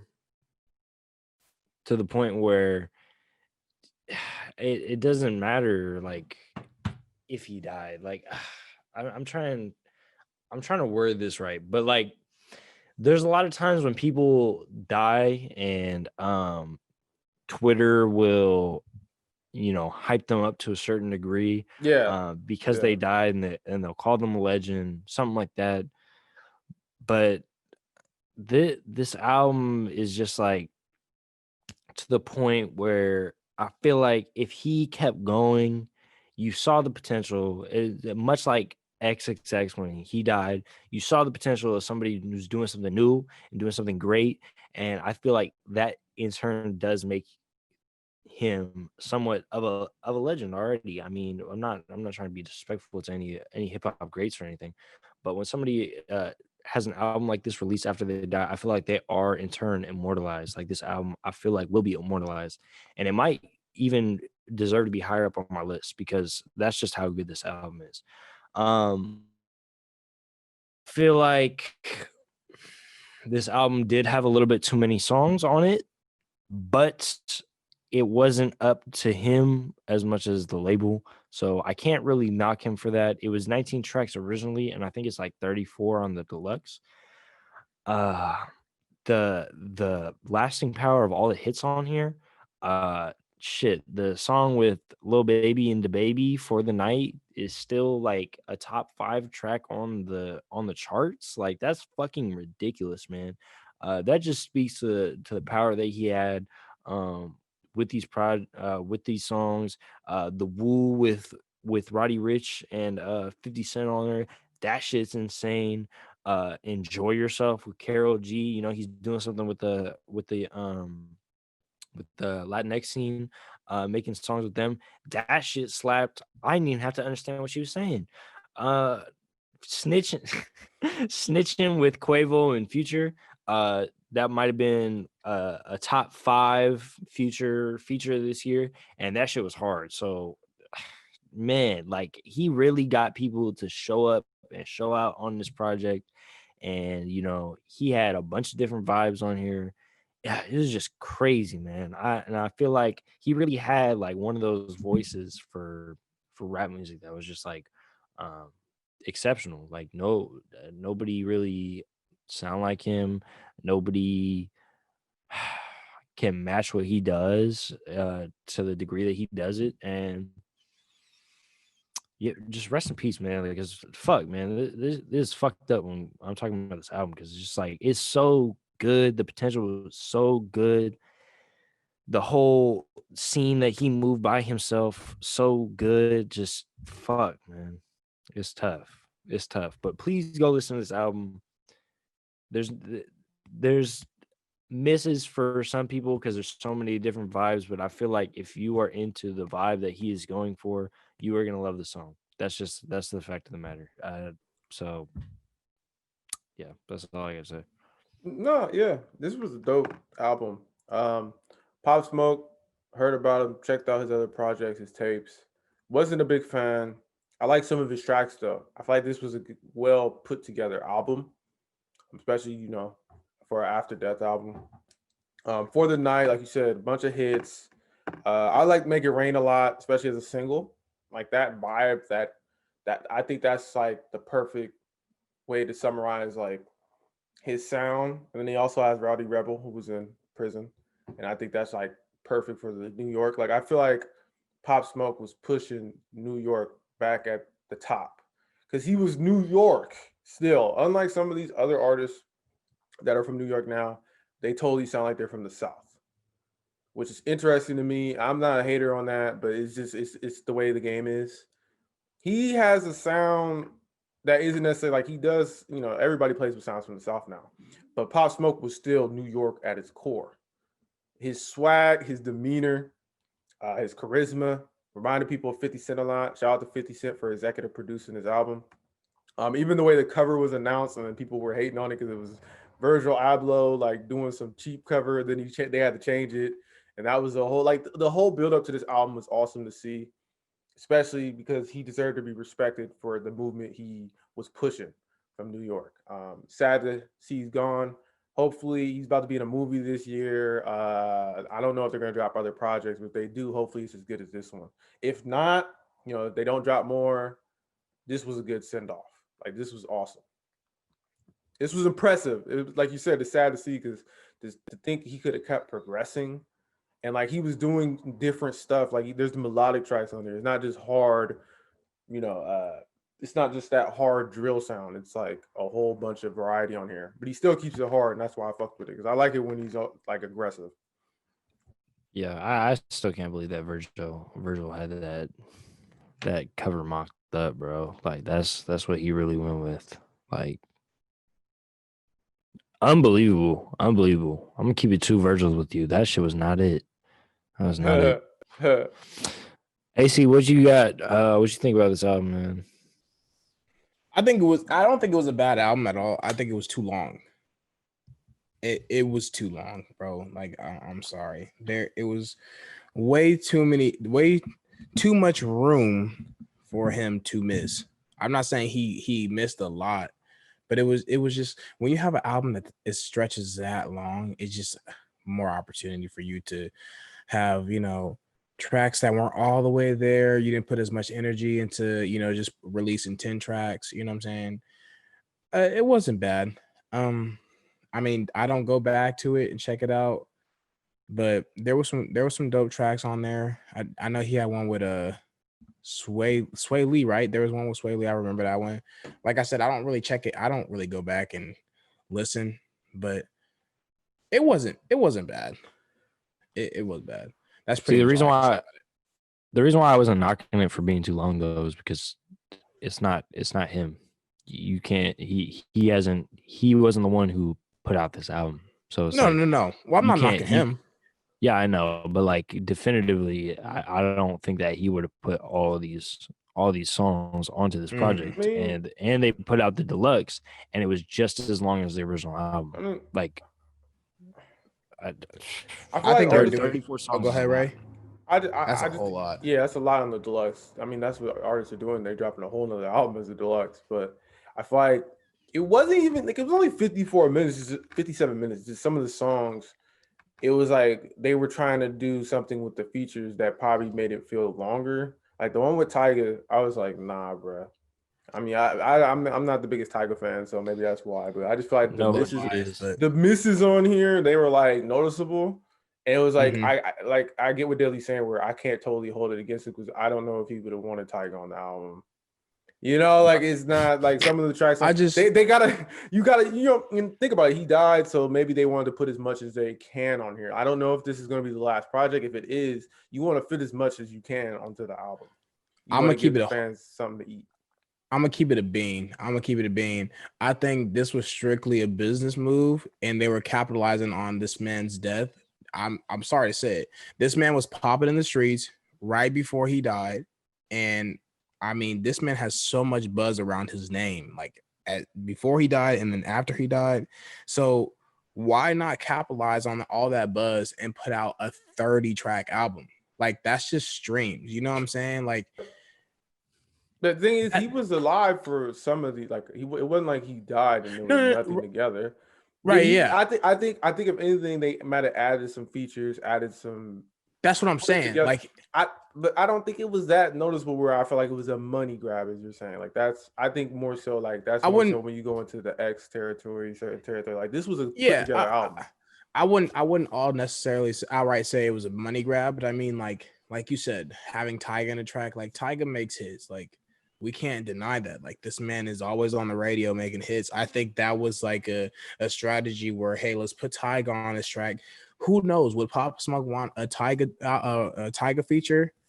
I don't know, but hey, Pop Smoke is not here to say I don't want this or not. So let me just put this out here right now and get this feature from Tyga, and Tyga's gonna make it a hit, or at least help make it a hit. You know what I'm saying? Yeah. They're using Tyga, they're using other big name artists to put on this album to help, it flourish. I know, but 50 Cent I wouldn't call it a money grab. It has a Yeah. negative connotation behind it. Supposedly 50 Cent, not even supposedly 50 Cent and Pop Smoke were cool. Pop Yeah. Smoke looked up to 50. That's why you have the song "Got It On Me" and stuff like that, reference Mhm. to 50 Cent, Many Men, and Yeah. shit like that. I think 50 Cent probably tried his best to do a good blend of, okay, this is a song that's obviously going out for the hits, and this is the song that's rooted in Pop Smoke's Pop Smoke. Right. original sound. I think he tried to show a lot of variety because Pop Smoke was going in different directions. So he wasn't just making the drill sound no more. You feel me? So that's probably why there's certain tracks on here that are more moody, more melodic. Right. I feel like some of them popped off. So I mean, it worked. It worked. It worked for what it was going for. Shout out to it was cool. Shout out to Deadly for having this on his list though, because that's a solid pick. Because I know Deadly likes that trap shit. Thanks. So for my number 6, I have Conway the Machine from King to a God. Another confusing. Yeah, No, right I out don't of understand. the top, right? Amazing year for Griselda, as we said earlier. This album impressed me. I know what Conway's going to bring to the table. He's the best lyricist in Griselda, in my opinion. Doesn't mean he's the best artist. I'm just saying he can rap his ass off. He has to bring something to the table, though, because I feel like he doesn't get a lot of love. So for him to put out this cohesive, thought out project, no misses, just him rapping about his story, his life, especially because people aren't really that familiar with Conway. I feel like this is a good introduction project. If you are just getting into Conway has a bunch of projects that you should check out. I love Conway. Even the little EP he dropped earlier this year, dope as hell. But tracks like Lemon with Method Man, rapping back and forth with a legend and killing it. And shout out to Method Man. That was one of the best feature verses this year. It's dope as fuck. Songs like Frontlines, talking about what's going on as far as the police and them abusing their power and the way he touched on it. Dope as hell. Spurs 3, cheat code track, all of them together. Fire. I think that's in my playlist. Like Anza showing he could rap over a more upbeat beat. Still old school though, because you know what it is with Griselda. And then Armani doing her little thing. That's what I'm saying. Like, I feel like he showed a lot of variety. I think I can see why he doesn't really cross over still though, because he's an older rapper and he has that older flow, and he's just killing every fucking track. Like, it's amazing how no matter what beat you give this nigga, he's spazzing. He is spazzing. I want AC to go in because I know this is his number 1 since we already covered his list. Like, shit. That nigga old. Look at this cover photo, bro. A fucking Oh, yeah, grandpa I'm selfie. on, bruh. How y'all gonna do, my man? You got him at 6, bruh. I Right out don't the top 5. understand. I don't understand how you have this at 6. This was arguably the best, one of the most cohesive projects that I think Griselda has put together. Like from top to bottom, there is absolutely no misses. Not only micro miss was Dej Loaf.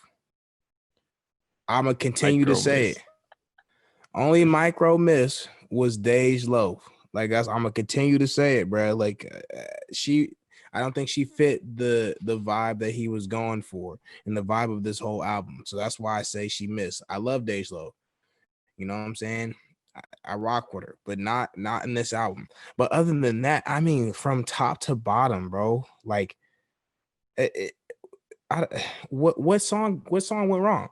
Like he showed you that he can do his rapping and like spaz, and then he showed you that he can make a radio hit with Anza with having he didn't even make that beat's not even for him. That beat is for Armani Caesar. That beat is for Armani Caesar. He literally killed it. Like he literally killed that beat. I mean, it's insane, bro. My favorite track personally, Forever Dropping Tears. Like that man really just he took a blank canvas, started rapping, and the picture was done by the end of the track. Like he really painted this whole scene out, bro. Like everything, it was vivid, it was fire, bro. And like, come on, bro. Jesus Christ's Spurs 3. Whenever they, like you said, whenever all three of them get on a track, bro, it's a cheat code. It's literally a cheat code. Like that's arguably one of the best tracks that's gonna be on the album. It's a cheat code. But I'm just thinking about this album as a whole, bro. Like, I mean, he even had some current issues, front lines, man. Like he was talking about how if his son, how he gonna react, bro. He had the ending skit in the track when like they was in there trying to get into the precinct, bro. Like, bro, what? Like, bro, like he was just rapping. I can replay this whole album, bro. Like, I don't stop. Like, the album just the replayability on this album. You guys have to say the replayability on this album is crazy. I'm speechless, bro. The energy. Where is this energy? This is the most I've ever heard AC talk about any album ever in my fucking life, nigga. Bro, I'm feeling this. Like you got my heart over here. I'm like, shit. The second half of Doe and Damani, bro. The second half, the first half was dope too, but the second half, bro. I just don't know how you have this at 6. I mean, at least if you're gonna put it, if you're gonna put it high on your list, at least make it in the top 5, bro.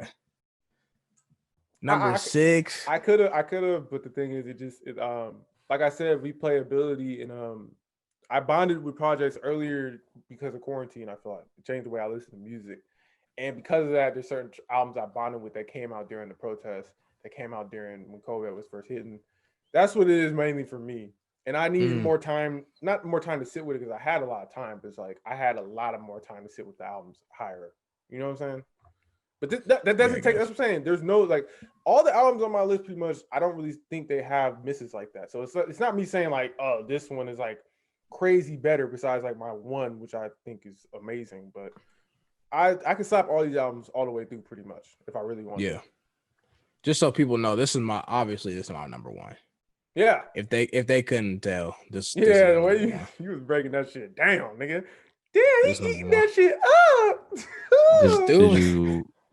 Did you listen to the deluxe yet? Nah, not yet. And that's what I'm saying. He dropped the deluxe. I ain't even fully checked that out. I kind of skipped through it. I haven't had time. AC, like, I'm on it, bro. AC about to add that shit right now. You like, what? He said this class that's coming up. I ain't paying attention. No, bro, sir. I did not even see this man drop when he dropped this. It was like near the end of December the year. December 18th. Yeah, that's when all. Bro, they didn't do any like promotion for this at all. That's what I'm saying. Conway don't get enough love because I bet there's a lot of fire on the deluxe. I gotta sit with it, but I was busy doing the list, getting ready for Christmas and shit. But I got time. Oh, that's crazy. I didn't even. I'll check that out for sure after this, bro. I did not even know he dropped the deluxe. That is maybe though. He sound hype, bro. Bro, yes, bro. I think that's pretty crazy how they did no buzz around this man's deluxe, bro. That's kind of manny. Arguably, I don't know. I don't know. Benny the Butcher's fire too. I don't even know who I would call the best out of Griselda, if it's him If it's Conway or Benny, I don't know, bro. Both them niggas crazy. Close. So what was that? Our sixes, right? Yeah. Yeah, AC race 6. My that was my one. But we're on 5 now. Yeah, you got a 5 that we haven't talked about yet. Yeah, written testimony. Oh, goddamn! All right. Yeah. Deadly, what was your 5? Real bad, Boldy. Okay. And then Yeah. Already talked about it. shit. Well, why did you have written testimony at 5? So again, like I said before on other projects, this was a great introduction to Jay Electronica. This was a dope project to me. I personally don't get when people say Jay-Z carried it. I feel like they just see Jay-Z as a bigger name amongst the two on this album, and they say he carried it. I know Deadly about to go in because he feel like Jay-Z did the whole project on his own, but he did not. Jay Electronica has some dope tracks. I mean, and to have the feature of Jay-Z, you can't knock Jay Electronica, bro. You got to be like, all right, man, this man recognized real, and he was like, boom, I got my homie Jay. He can hop on the album with me. It's good, bro. I mean, look at it. Like, look at The Blinding, hard, crazy, and his verse in that was many. Like Jay Electronica's verse was crazy in that. Universal Soldier, dope too. You can't just help but have a homie like Jay-Z and he gonna hop on your album too, and he's gonna have a dope verse as well. Like, I'm not saying, you know what I'm saying? You can't help that. Why you knocking this man for having, people on here that can spit?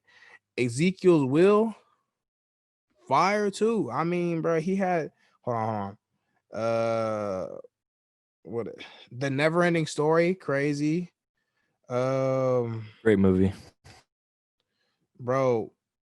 That's pretty much all I got on this one though. Oh no, Fruits of the Spirit was fire too. But yeah, this was a dope album. I just don't like when people say like he was carried. Like he wasn't carried. He had great help. Listen, man, it's okay. It's okay. We can't sit here and act like he didn't have great help. He had great help, but the album was fire though.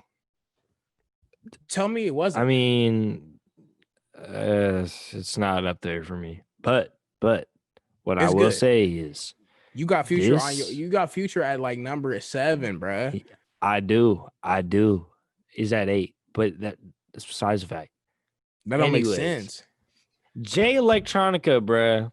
How long we been waiting for this album, nigga? How long we been waiting for this album? I don't care about Jay-Z. Nigga, I don't care about Jay-Z. You know how many Jay-Z projects I got?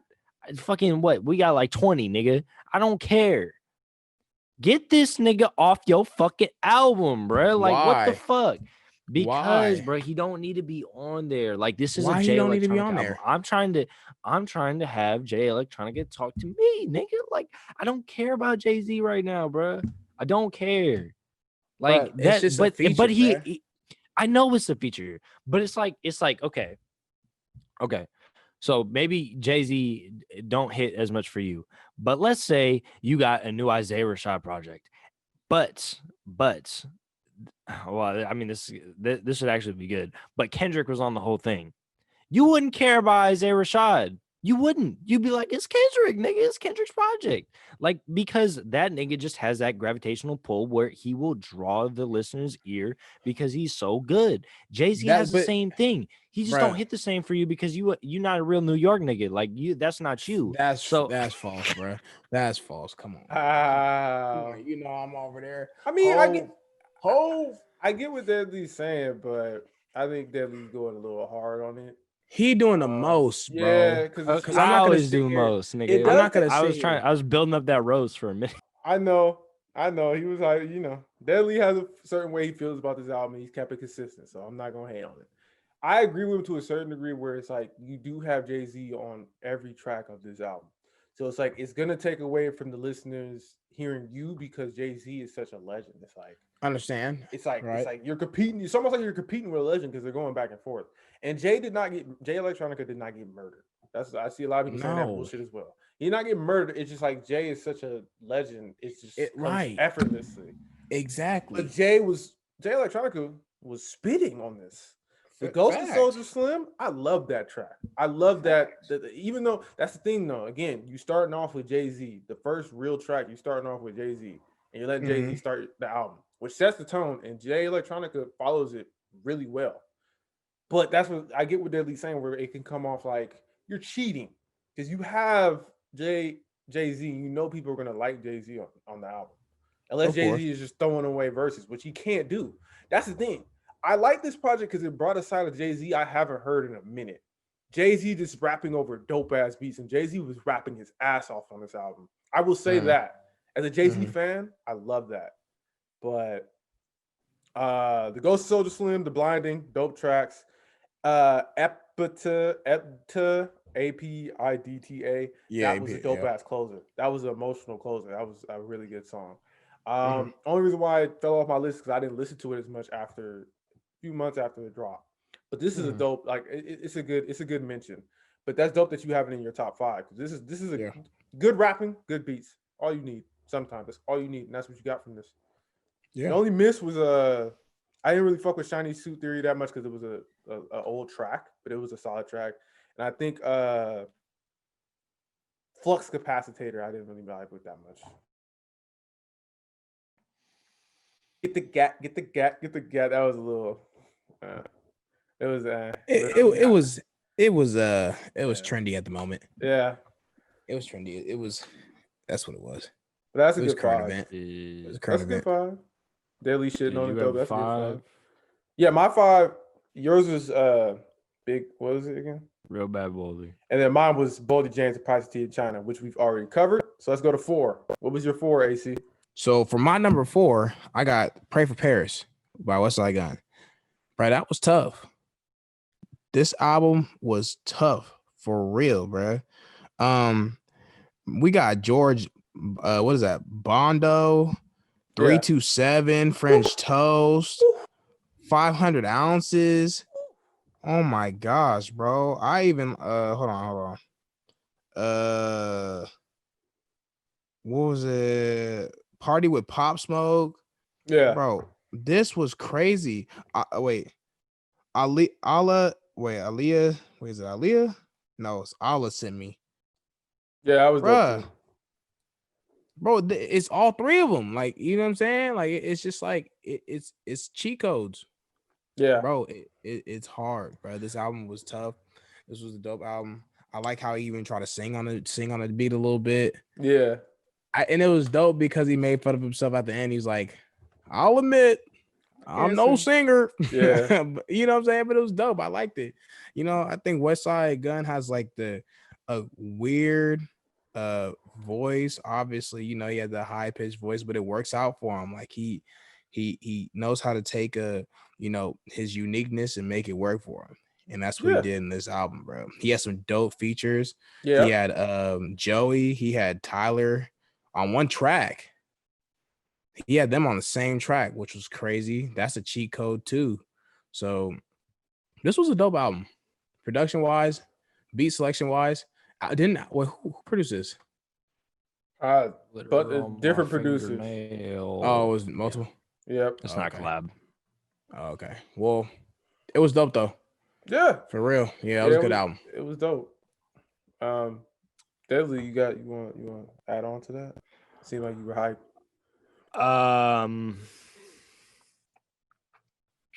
He too features cool for on school here right now.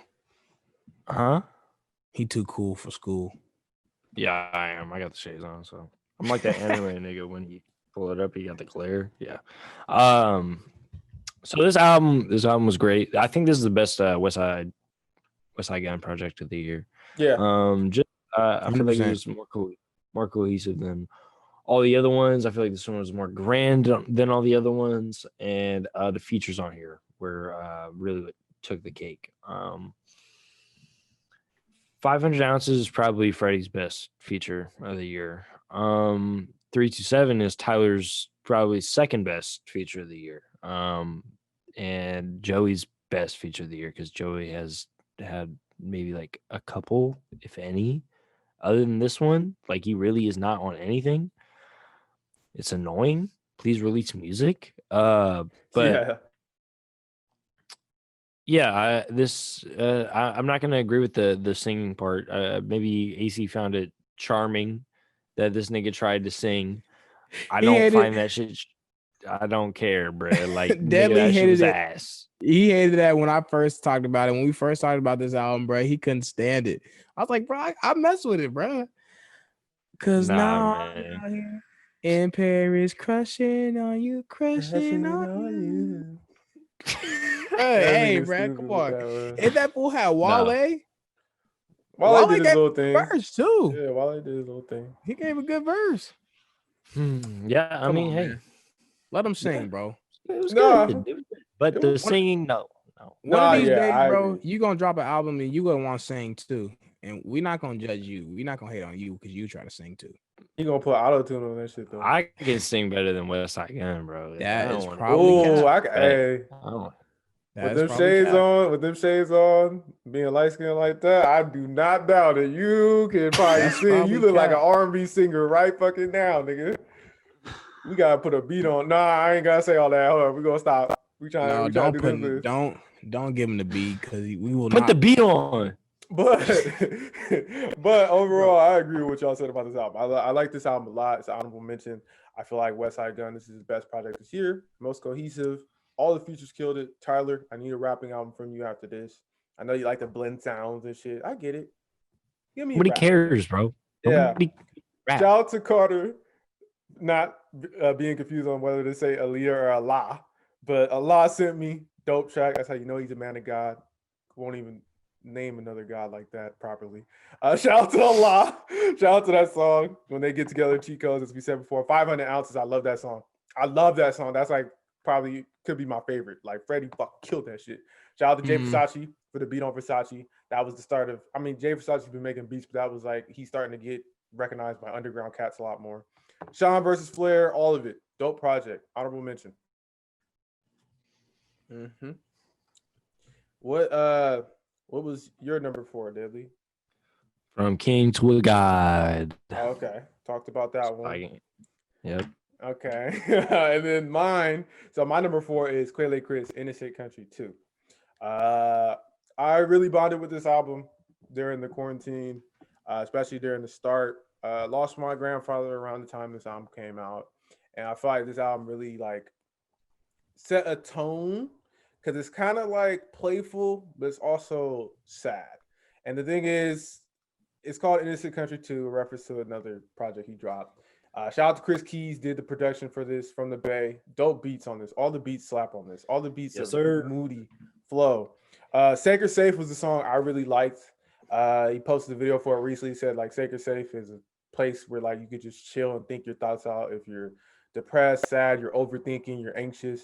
And I really felt like that song brought that to me. Like it was like literally like just them talking about how like they feel. You know what I'm saying? I feel like Quelle Chris is perfect for that because he's, like I said, it's sad, but it's not too sad. And I think he makes a lot of jokes and a lot of playful references.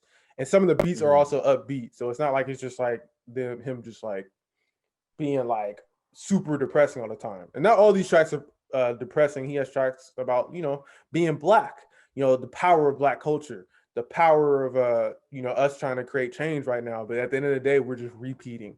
But, you know, like, you know, with the protests, you know, we see people protesting. We saw a lot of people protesting. We were talking about, is it a fad or not?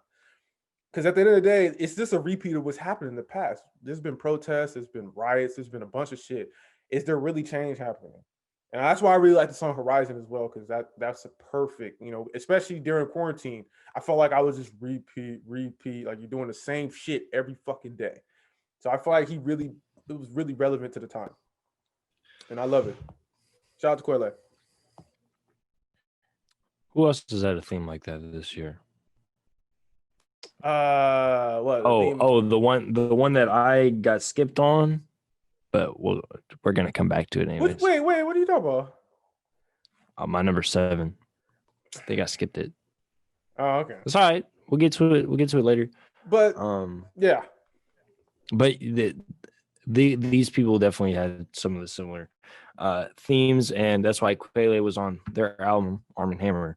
That was a little bit lower on my list, but we'll get into it. Yeah, we did skip you on that one, huh? But we're gonna get to talk about Sorry. it later. Yeah. So yeah, I mean, we saw some of those themes in Shrines, the album by Arm& Hammer. We'll get into that later.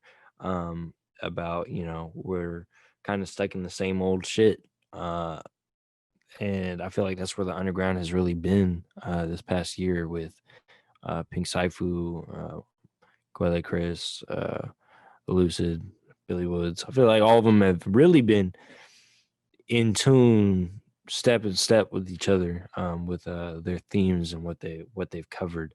But they all go about it their own ways. And Quelle, his approach on this project is really sound, really solid. His chemistry with Chris Keys is undeniable. I like it better than I do his previous project, Guns. I feel like Guns is a little bit more of a harsh listen than this one is. Although it is shorter, so you could say it might be easier to get into because it's shorter. But this is one that grow on you. But this one is one that grows on you, and once you are in tune with the album, it really does resonate with you. Just with the themes, with the production. I know I sound like a broken record with all the things I'm listening about these albums, but these are like the top echelon albums of like what I'm speaking about. Lyricism, the way he goes about these topics is different than anybody else does. So I like his perspective on a lot of these songs and how he tackles certain issues.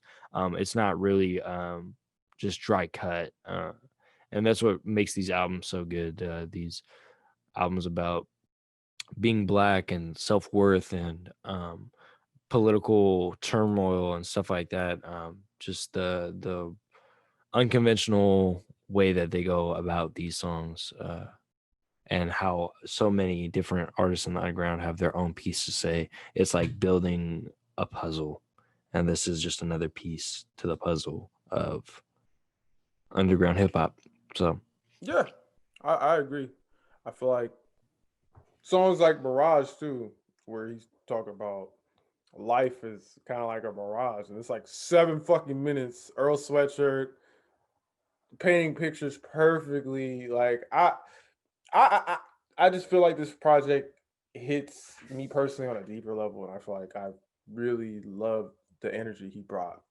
So that's why it's at my fourth spot. It could have even been higher, but the other albums are crazy as well. So yeah, we had a brief little intermission. Niggas had to do shit. Niggas busy. This podcast be taking too long sometimes. So we gonna dive right back into it. We're gonna get into number 3 with AC. AC, what you got at number 3, baby? Alfredo, Freddie Gibbs. Man, damn. you was getting on Ray's head for putting things too low. Oh yeah, I agree with that. That's low. What you got? Why you got 3? It's 3. It's literally number 3. All right. Why you bro. got it? What made you put it at 3? Like why you fuck with that album? We all gonna go into it at this point. Like, right, exactly. Well, I mean, personally, it doesn't. For me, at least, I don't think it exceeds my 1 or 2.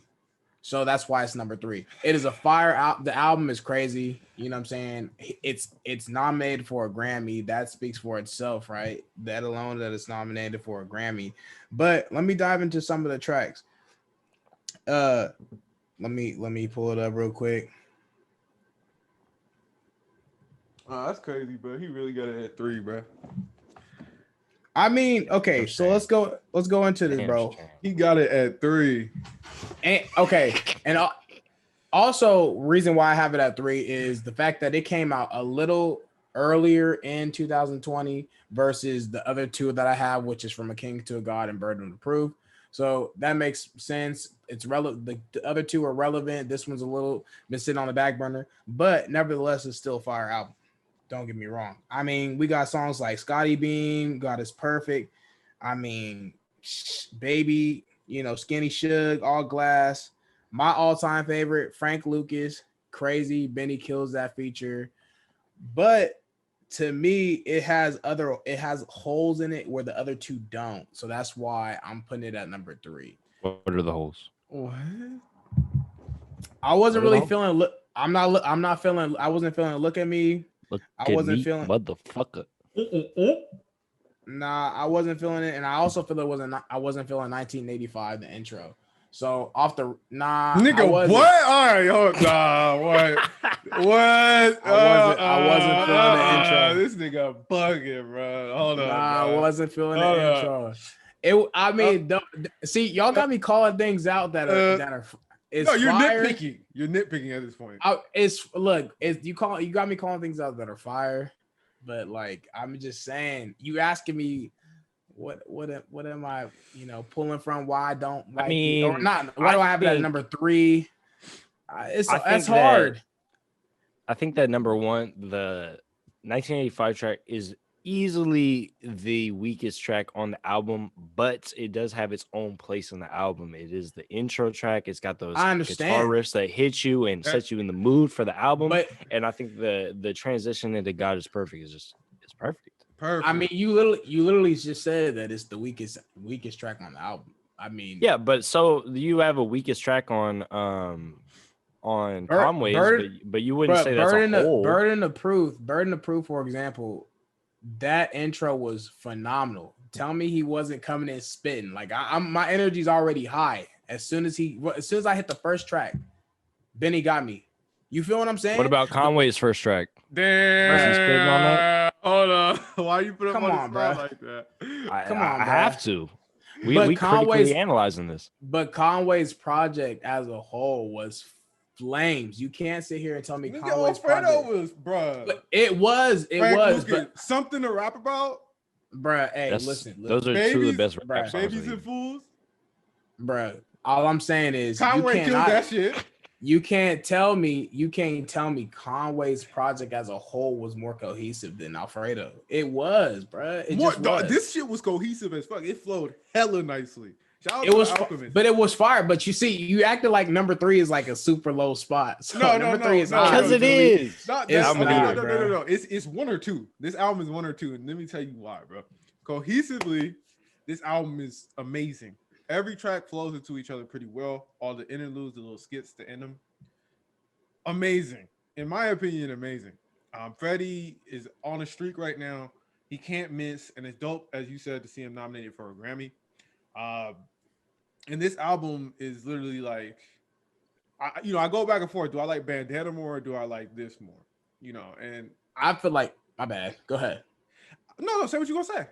I feel like this is for sure way better than Bandana. Okay, that's your opinion. Right, for sure, of course. But I'm just saying, like, for me to even make that comparison as someone who really loves Bandana is a statement in itself, because I feel like this project, Alchemist brought something else to the table that Madlib didn't, and vice versa.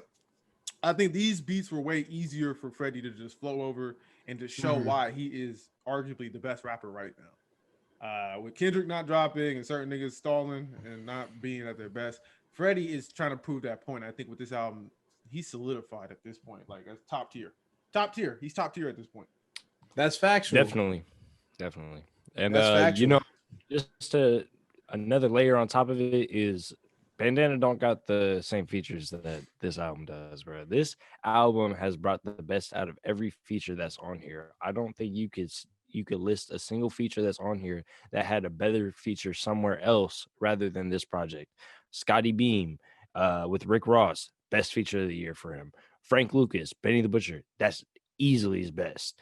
Something to rap about. Tyler Creator, you could say 327. I don't think so. This one with the double entendres and his flow is so effortless, bro. Like Ray said earlier, bro, make a fucking rap album, bro. You are killing it. And then Conway on Babies and Fools. This whole album is only 35 minutes long, and I've gotten so much replay value out of it. It reminds me of like KSG back in 17, bro. Like I think this is just like the sweet spot for albums. If you can make an album 10 tracks, 35 minutes, and it's solid, flows all the way through. Features are fire all the way through.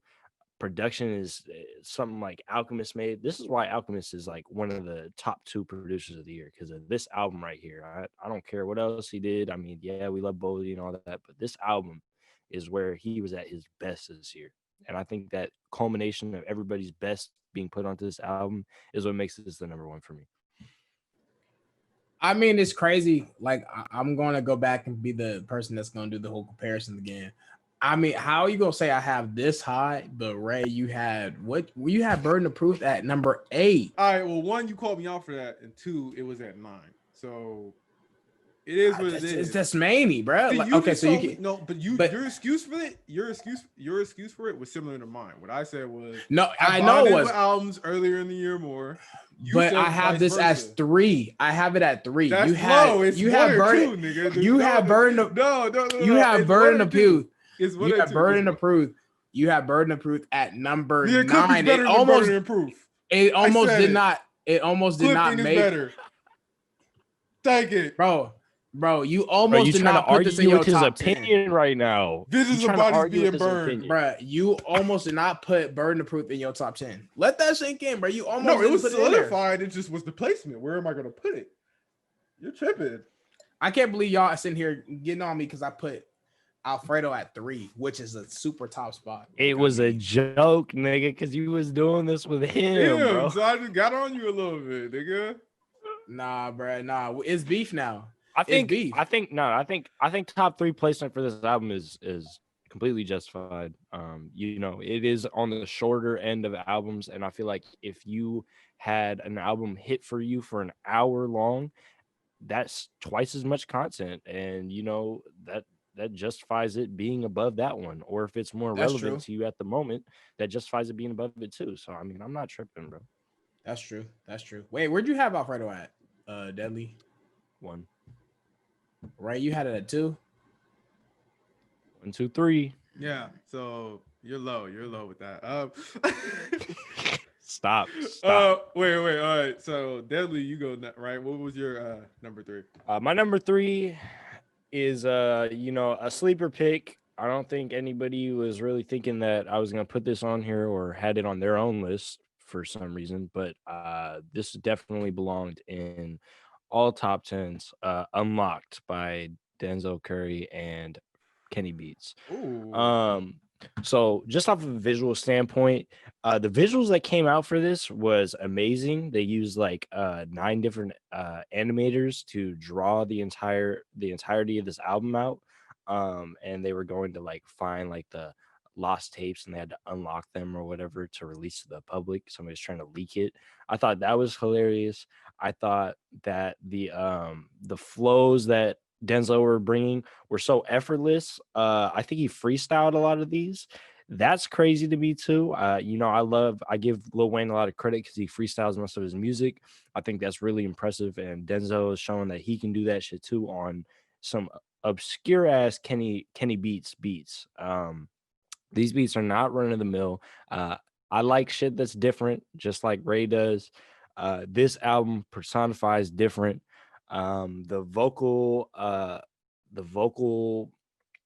reverbs that they put on Denzel, you know, the shit he talks about, his punchlines are so hard. Where's the talcum powder when I smack niggas? I got so many quotables off this. I'm not gonna list them all because it's gonna take up too much time. But Take It Back and Diet are probably 2 of the hardest tracks of the year. They're probably in my top 10 for tracks of the year. Another short 18 minutes. You know, I favor those little small projects where you do a 10 out of 10 job the entire time for 18 minutes or 30 minutes. And, you know, I feel like that's harder to do than a whole hour project where you have more room for misses. But there was no misses in Unlocked, and there was no misses in Alfredo. So I just had to put them up higher on my list. Denzel is also one of my favorite rappers. So Yeah, same. Denzel is one of my faves. He's been one of my faves. I love that he got love when he was on Double XL in that legendary cipher everyone talks about. I love that he continues to progress and evolve. You know, a lot of artists nowadays, you know, sometimes, you know, with the way they release content, they get stuck And I love that, even after Taboo, his most celebrated project, I believe. He dropped dope projects before that, but that was like the one that got him a lot of love. He is still trying to expand because a lot of this production, it throws nods to the old school. It's psychedelic. Tracks like Cosmic, Pyro, like him and Kenny were on a vibe. The chemistry is top tier with this. 18 minutes, so you had no time to miss. Shout out to Deadly for pointing that out with these shorter projects. If they hit, they're gonna really hit because you could just play them over and over. The replayability is high, especially with the whole theme and everything. It adds a whole nother layer that was enjoyable. I see what you think, bro. Hey, I really like this shit was ass. Nah. To be honest, to be completely honest, bro, I really need to be necked, bro. I have really been sleeping on Denzel for a minute. I mean, I obviously know who Denzel Curry is. I listen to Denzel Curry, but I ain't really checked this out now. Oh my God, nigga. How you on this podcast with me and you don't let you sleeping on Denzel? I love Denzel. I know y'all love. I know y'all both love Denzel, bro. I don't know. I've been sleeping on him. As of late. It ain't nothing personal. It's just yeah. But overall, yeah, this is one of the better projects this year. Take It Back, Diet. The videos were cool too. The little videos for like every track they dropped. That was awesome. Smooth. Shout out to him and Kenny. Man. Just the punchlines, bro. Just listen for the punchlines, bro, because the punchlines on this are so plentiful, and I think this is probably one of the wittiest projects that Denzel has ever put out. Like he focuses a lot on like doing different sounds and experimenting a lot, and sometimes I feel like he's going for like more songwriting. This one, I feel like it's just punchlines. You don't care about the hook, you don't care about the song structure. He's just going in.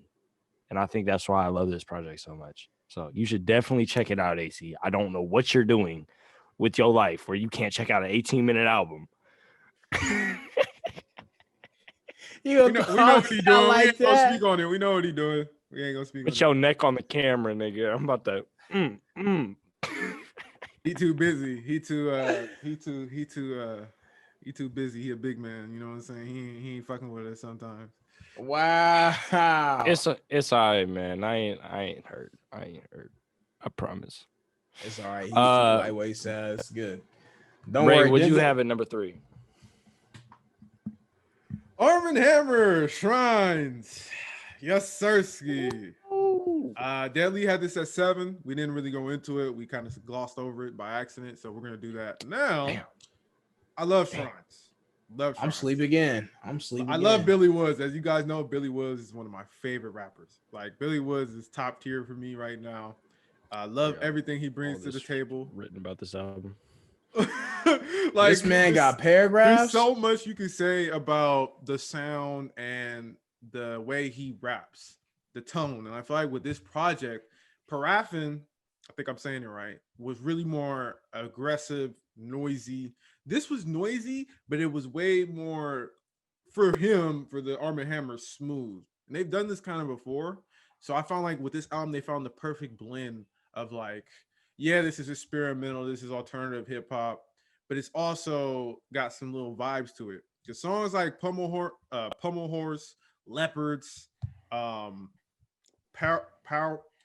can't even say it, Parables, and the last one, the closer. I felt like those were kind of groovy in a way for Billy Woods. And I feel like they brought everything, the cover, like it's all a statement. And it came out during the protest. So it really hit me because this is anti-society, anti-corporation, anti-establishment. This project totally sums up how you feel when the world is starting to break down because the people up above are not protecting the people down below. The planets collapse. That is my favorite track, as y'all know. Like this shit was crazy. This shit was crazy. Yeah, I mean, there's so much I could say about this album. All the features on here. I'm just gonna start with features again. All the features on here are pretty close with Billy. They're all underground rappers. But I feel like all the underground scene is on the same page this year. There's been so much anti-establishment rap coming from the underground scene, and they all came onto this album collectively, and just kind of put forward what everybody was thinking. Songs on here like the intro, Bitter Kavasa, Leopards, King Tubby, those ones hit for me the hardest. The song with Earl, Ramses the Second. A lot of these names mean something. Names of the tracks mean something. The cover art means something. I mean, shit, it's a tiger ready to get out of the lock cage, and the police just aiming a fucking shotgun at it like that. Jesus Christ, that shit is fucking heavy too. Like, so there's nothing they glossed over on this project. Everything has a hidden meaning. Everything is in your face. The instrumentals, and just the way Billy Woods delivers his lines, and his obscure quotables that Ray picks up on and just says every day because they're fucking hilarious. Snatch Negroes off porches. I love it, bro. I love it. Like, and that's the thing. That's the thing to add on a little bit more. When we reviewed the project, Deadly wasn't that high on it. I wasn't as high on it as I am now. And that's what I love about Billy Woods project. Sometimes they can hit you instantly, or they can grow on you because you start to catch the themes, the lyrics, the dark humor. Because Billy Woods says this. A lot of people don't laugh at my rhymes sometimes, but now that I've listened to it a bunch of times, I'm comfortable with it. Some of this shit be funny, but it's still dark. It's still questioning society and the norms. And I just, and shout out to Lucid as well. We're really focusing on Billy because that's our favorite out of the group. But Lucid brings his own dimension when the beats changes for him. It's an experience to listen throughout because they don't keep it static. The most static song on this, I think, is War Stories, and I even like that one because it has a quotable from Billy Woods talk about deadbeat dads and shit. Like the way he just talks about like just dealing with trauma and just your war stories. Like this man's crazy. It sounds crazy, literally. yeah. I mean, just like to break down the first song a little bit. We can't break down all the themes in this whole album, but like on the first song alone, like Billy's going in about, niggas always moving left, but they can't finish. People always going to the left side of the political party, but you don't do shit once you get there. Like Pink Saifu on his hook is saying you'll never reap the lavishes of capitalism. It's all a pipe dream. You're gonna, you see the bread and butter up there, but like you ain't ever gonna get that. There's like 1% that gets that, bro. And we're all stuck in this loop about trying to get what this 1% has, and we'll never be able to get it. And we just gotta tear it all down. Gotta tear it all down. And a Lucid on that song doesn't really say anything, but that nigga talking about fucking bitches on that song. I'm like, bruh. That nigga got hoes. Hey, shout out to them. Hey, underground rappers get hoes too. You gotta remember that every once in a while they gotta flex their hoes on the track. But that's what I'm saying. I feel like they're more connected. Like you said, the underground scene is more connected with what's going on. Because they probably are more, they're more in the roots, they're more in the dig outs like us. They're a little bit, they're not in that 1%. They're not even close to it like some of these rappers that we celebrate and love in the mainstream. So I think they're more connected with what's going on. Like I literally told you, Ka is a fireman on his day job. That's his day job, being a fireman. So it's like, and I respect it. I respect it because I feel like they speak for us. They speak for people like us. That's all I gotta say now. That's the rest of it. I can go on like Deadly about this album for weeks, days, months. Amazing. Shout out to AC for sleeping though. That's all. That's what I'm gonna say. He hasn't said a thing. Hurts my soul, but I'm gonna let him slide because he's gonna check it out eventually, hopefully. Come on, y'all. Y'all really ain't gonna get on me like that. It's all right, bro. Niggas predictable. Go left but can't finish. That's on Deadly's bar. I don't even know if I said it right. It doesn't matter. Yeah, I think that was it. I think that was it. Okay. All right, man. We got to get into the number twos now. AC, you see where you got it. Burden of Proof. Benny the Butcher. Oh, we already talked about that one. Yeah, we talked. Ray talked about it a long time ago because he had that number 9. right, That fool- Deadly, what you have? Nah, what you trying to say, AC? You trying to talk shit? He had it at Nah. 9, y'all. Yeah, I did. had Burden of Proof at number 2. Oh my god! So I'm Wow. that nigga that had it super low, and y'all think it's both okay. All right, you got something to say to me before we go to my number 2? Because my number 2 is Alfredo, so we covered all of those. You You a guys, piece of shit. You guys want to dig me a Yeah. little? You guys want to dig on me a little more for having it at 9? You guys I have just- nothing to say now? I mean, your reasoning for having it at 9 was, it was too soon to rate it higher. Other projects, but bruh, that album was fire. You couldn't even put it at 5. I mean, I get what you're saying. Like, yeah, that it kind of came out recently, but bro, list some of the albums that you put ahead of this, and you telling me that it's not better than those? Clipping is better. Stop, bro. I got more enjoyability out of clipping. Stop. I love clipping. See, that's what I'm saying. Like, it's it's all personal opinion. What, Deadly? Get on me. The rapping level, bro. Like, if you talking about rapping, nigga, like, come on. No, almost nobody was out rapping what Benny put on Burden of Proof. Like, that's why I wanted to talk about it now. We had to talk about it earlier, but we could have gone so deep on this album. Like, this album, this is the Burden of Proof. This is what he has made throughout his career, what he was doing. You're coming, nigga. What he was doing with the music, like, It's awesome. and he's reaping the benefits right now. It's and awesome. You know that everything relates back to that theme. It's so cohesive. Hit Boy did a stellar job. Like, can y'all get him, Lee? Get him. I'm not saying that the album isn't raw. It could be higher on my list later. It's just right now. I know this is my list. It's the end of the year. So we're in the new year. But sometimes my list change. Even like I look back and I'm like, yo, that album was too low. This could be one of those cases. But I bonded and I enjoyed other albums more. So that's why I put it so low. Clipping. I love clipping. Clipping could have been higher, nigga. I just didn't. Again, it came out later. Cap. Nah. I love you, AC, but fuck you for calling me out. Y'all niggas is dirty for that shit. Y'all teaming Big up cap. on a nigga. what we got as our number ones. Yeah, what's your number 1, AC? Y'all know mine. From King to a God, bruh. Conway the Machine. Fire. Sleeper pick of the year. That was my number 6. I don't think anybody I predicted that Conway would be in contention for number 1 of the year. I don't think anybody. I mean, I saw when you dropped Lulu. I mean, shit. I think niggas woke up a little bit, but this shit surprised the fuck out of me. No, yeah, bro. That album was hard, bro. Like, I mean, even if folks don't put it in their top, if they put it in that number 1 spot, but having it at least in their 3 to 5 range, that's an achievement for Conway, to be honest. Because I didn't I listened to Lulu and Lulu was dope too, but like it just wasn't hitting on the level as From a King to a God was. Definitely not even close to as grand as what From King to a God was. It was just like a little mixtape, just a little teaser mixtape. So right, that fool went off, bro.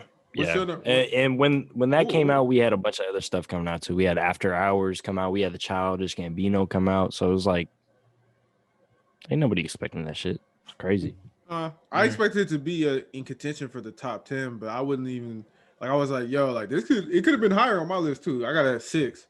Could have been higher. I really enjoyed that project. It was amazing. You know, like we're saying, shit. That's a good number 1. Deadly, what'd you have? Again, Alfredo. Baby. Yeah. AC had that too low. That's all we gotta say. Y'all ready for my number 1? Because we're gonna have to get into this a little bit. I don't know if y'all.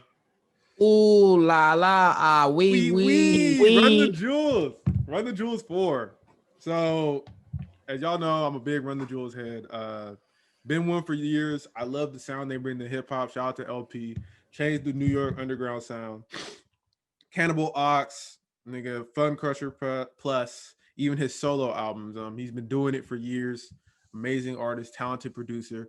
And Killer Mike worked with Outkast, rap music. Even before that, he had some tapes with some projects that are solid. But I think as a group, they bring a lot to the table. Yeah, out the gate, Yankee and the Brave, first single, amazing. That beat, back edit like a crack edit, Mr. S. Nigga, I was like, okay, no. See, when I heard that shit, I knew I was getting a classic. I knew I was getting another Run the Jewels project on the level of Run the Jewels 2. And that's what I needed, and that's what I got. Run the Jewels 3 wasn't a disappointment, but it was a fall off, in my opinion. And it's dope that they took a break and said, hold up, we're going to regroup, get some bigger features, get not a bigger sound per se, but it sounds a lot more polished. I don't know if it's because they're, getting more attention. Dope to see again. They got Pharrell on here. They got 2 Chainz. That was a surprise feature. 2 Chainz did a solid ass job on that Out of Sight. He killed his verse. Killed that shit. He did. Pharrell He killed his verse. killed the hook. Nigga, picture all these, look at all these slave masters posing on your dollar. Basically saying, like, it is what it is. We're rooted in racism. We're rooted in this shit. It's just like, shit ain't really gonna change. It just is what it is. Just. Deadly, did you have something to say? I had some background noise, so that's why I was trying to, stay quiet for a little bit, let you talk. But yeah, like the chemistry between LP and Killer Mike on this project is just nuts. Like you said, it really brought it back to the RTJ2 days. I remember you showing me RTJ right when they were releasing number 3, and then I was like, yeah, this is cool. And then I went back and I checked the other ones, and it was so much better. I feel like that one, it's just a weird like lull in their discography, because these are like 2 top MCs and they just kind of fell off a little bit. Like, that's so weird. But this, I feel like, definitely brought it back. The anti-establishment themes throughout, crazy Walking in the Snow is probably my favorite track on the whole project. And like you were saying, all the features didn't miss, man. I love 2 Chainz. I'm glad 2 Chainz is on a top song this year, because that album wasn't that good. But so help me God. He's a legend though. No, he's a yeah, legend, yeah. though. I love 2 Chainz. So. Yeah. Titty and boy. then again, getting Pharrell in your project, of course, Pharrell's gonna kill it every time. Pharrell's just a GOAT. So shout out to Zach De La Rocha too on that song. Killed it at the end. That was a dope way to close it. I feel like when they work with Zach De La Rocha, him and LP need to do that album together. They have been talking about. Fuck them niggas for keeping that in the cut, because I feel like Zach De La Rocha totally fits LP's production, because it's not rock based a lot of the time, but it sometimes has like some sounds. I feel like LP's a good genre blender when he does use other sounds in the music of hip hop. Gangsta Boo on Walking in the Snow, like, that was amazing too. Her little part on the hook and shit. Like, I feel like they use people correctly on these tracks. Every time they get a feature that you might not have been expecting, or like that's not credited, it's like, wow, you showed up and killed that shit. I feel like with Run the Jewels 3, it was more of an in-between album, because they were kind of getting attention, but they were still underground. I feel like this is like a big step. Like, yeah, we are where we are. We're in movies now. We got a hit, kind of playful hit with Ooh La La, as AC mentioned, referenced earlier. I'm surprised it's not on any of y'all lists, and I got it at number 1. So fuck y'all niggas talking about I got shit way too high. Y'all don't even got the album of the year on y'all list at all. Man, we gotta spice things up, bro. We gotta, keep it fresh. If we all had Run the Jewels 4 on here, it'd be a stale episode. So no, I know. I'm just talking shit, but that's why it's my album of the year. And, yeah, that's why Dead Lee got to put Future on there. You feel me? Yeah, that's true. Facts. But also, Future could have been higher, but I didn't want to do that. Okay, Max Kellerman, we're gonna let you keep talking. Just keep coming. Eight of the universe on the line. Hot takes. Aliens got the death beam. Iguodala. I'm taking Iguodala. I'm out of here, bro. Shout out to Steph though, going off. But that's our top 10s, yo. That's our top 10s, bro. We all had solid lists. We all get on each other, but we all had dope lists. I think different dope, good differences, and we all had something to say for the most part. Ain't nobody got a better list. Nope. Hip hop baby. Just the facts. Just the facts. Babies. babies. All right, y'all. So we about to go into this outro. We'll see y'all later. Make sure y'all follow THHB podcast at Twitter, Hip Hop Babies Podcast on Instagram, email us at thhbpodcast@gmail.com. Send us DMs, send us beats, send us music, send us shit that you want us to review. I don't care, whatever it is that has to do with rap music, you can send it to us and we'll try to incorporate it into an episode. We are all here for you, for the viewers. That's what it's here for. So Gang. thank you, y'all. Thank you, y'all. I appreciate it. Yup. Thank you for listening. We ready for this year, man. 2021. Y'all ready? Shit's already going down. Y'all ready? Y'all excited? Oh yeah, 2021. You mean 2020? We already got a lot to talk about, bro. I know. Stuff already happening, bro, that we can talk about right now, but we're gonna save it for later. Y'all tune in. Yeah, y'all tune in and check us out. Next episode, we're gonna come in with some heat, some better topics, some dope topics, and enjoy the visuals. We got visuals coming in, so Yeah, man. You know what I'm saying? Y'all really get to see who's the best looking baby, and it's AC. But the flex. All right, the flex. You know what I'm saying? But hey, this nigga barely hey, got waves. but ladies, hit Deadly line. Yeah, Deadly. We're gonna put his Instagram in the description just for y'all, just so y'all know. But now, thank you for listening. That was our list. We out here. List will be in the description as well. So Peace. Boom.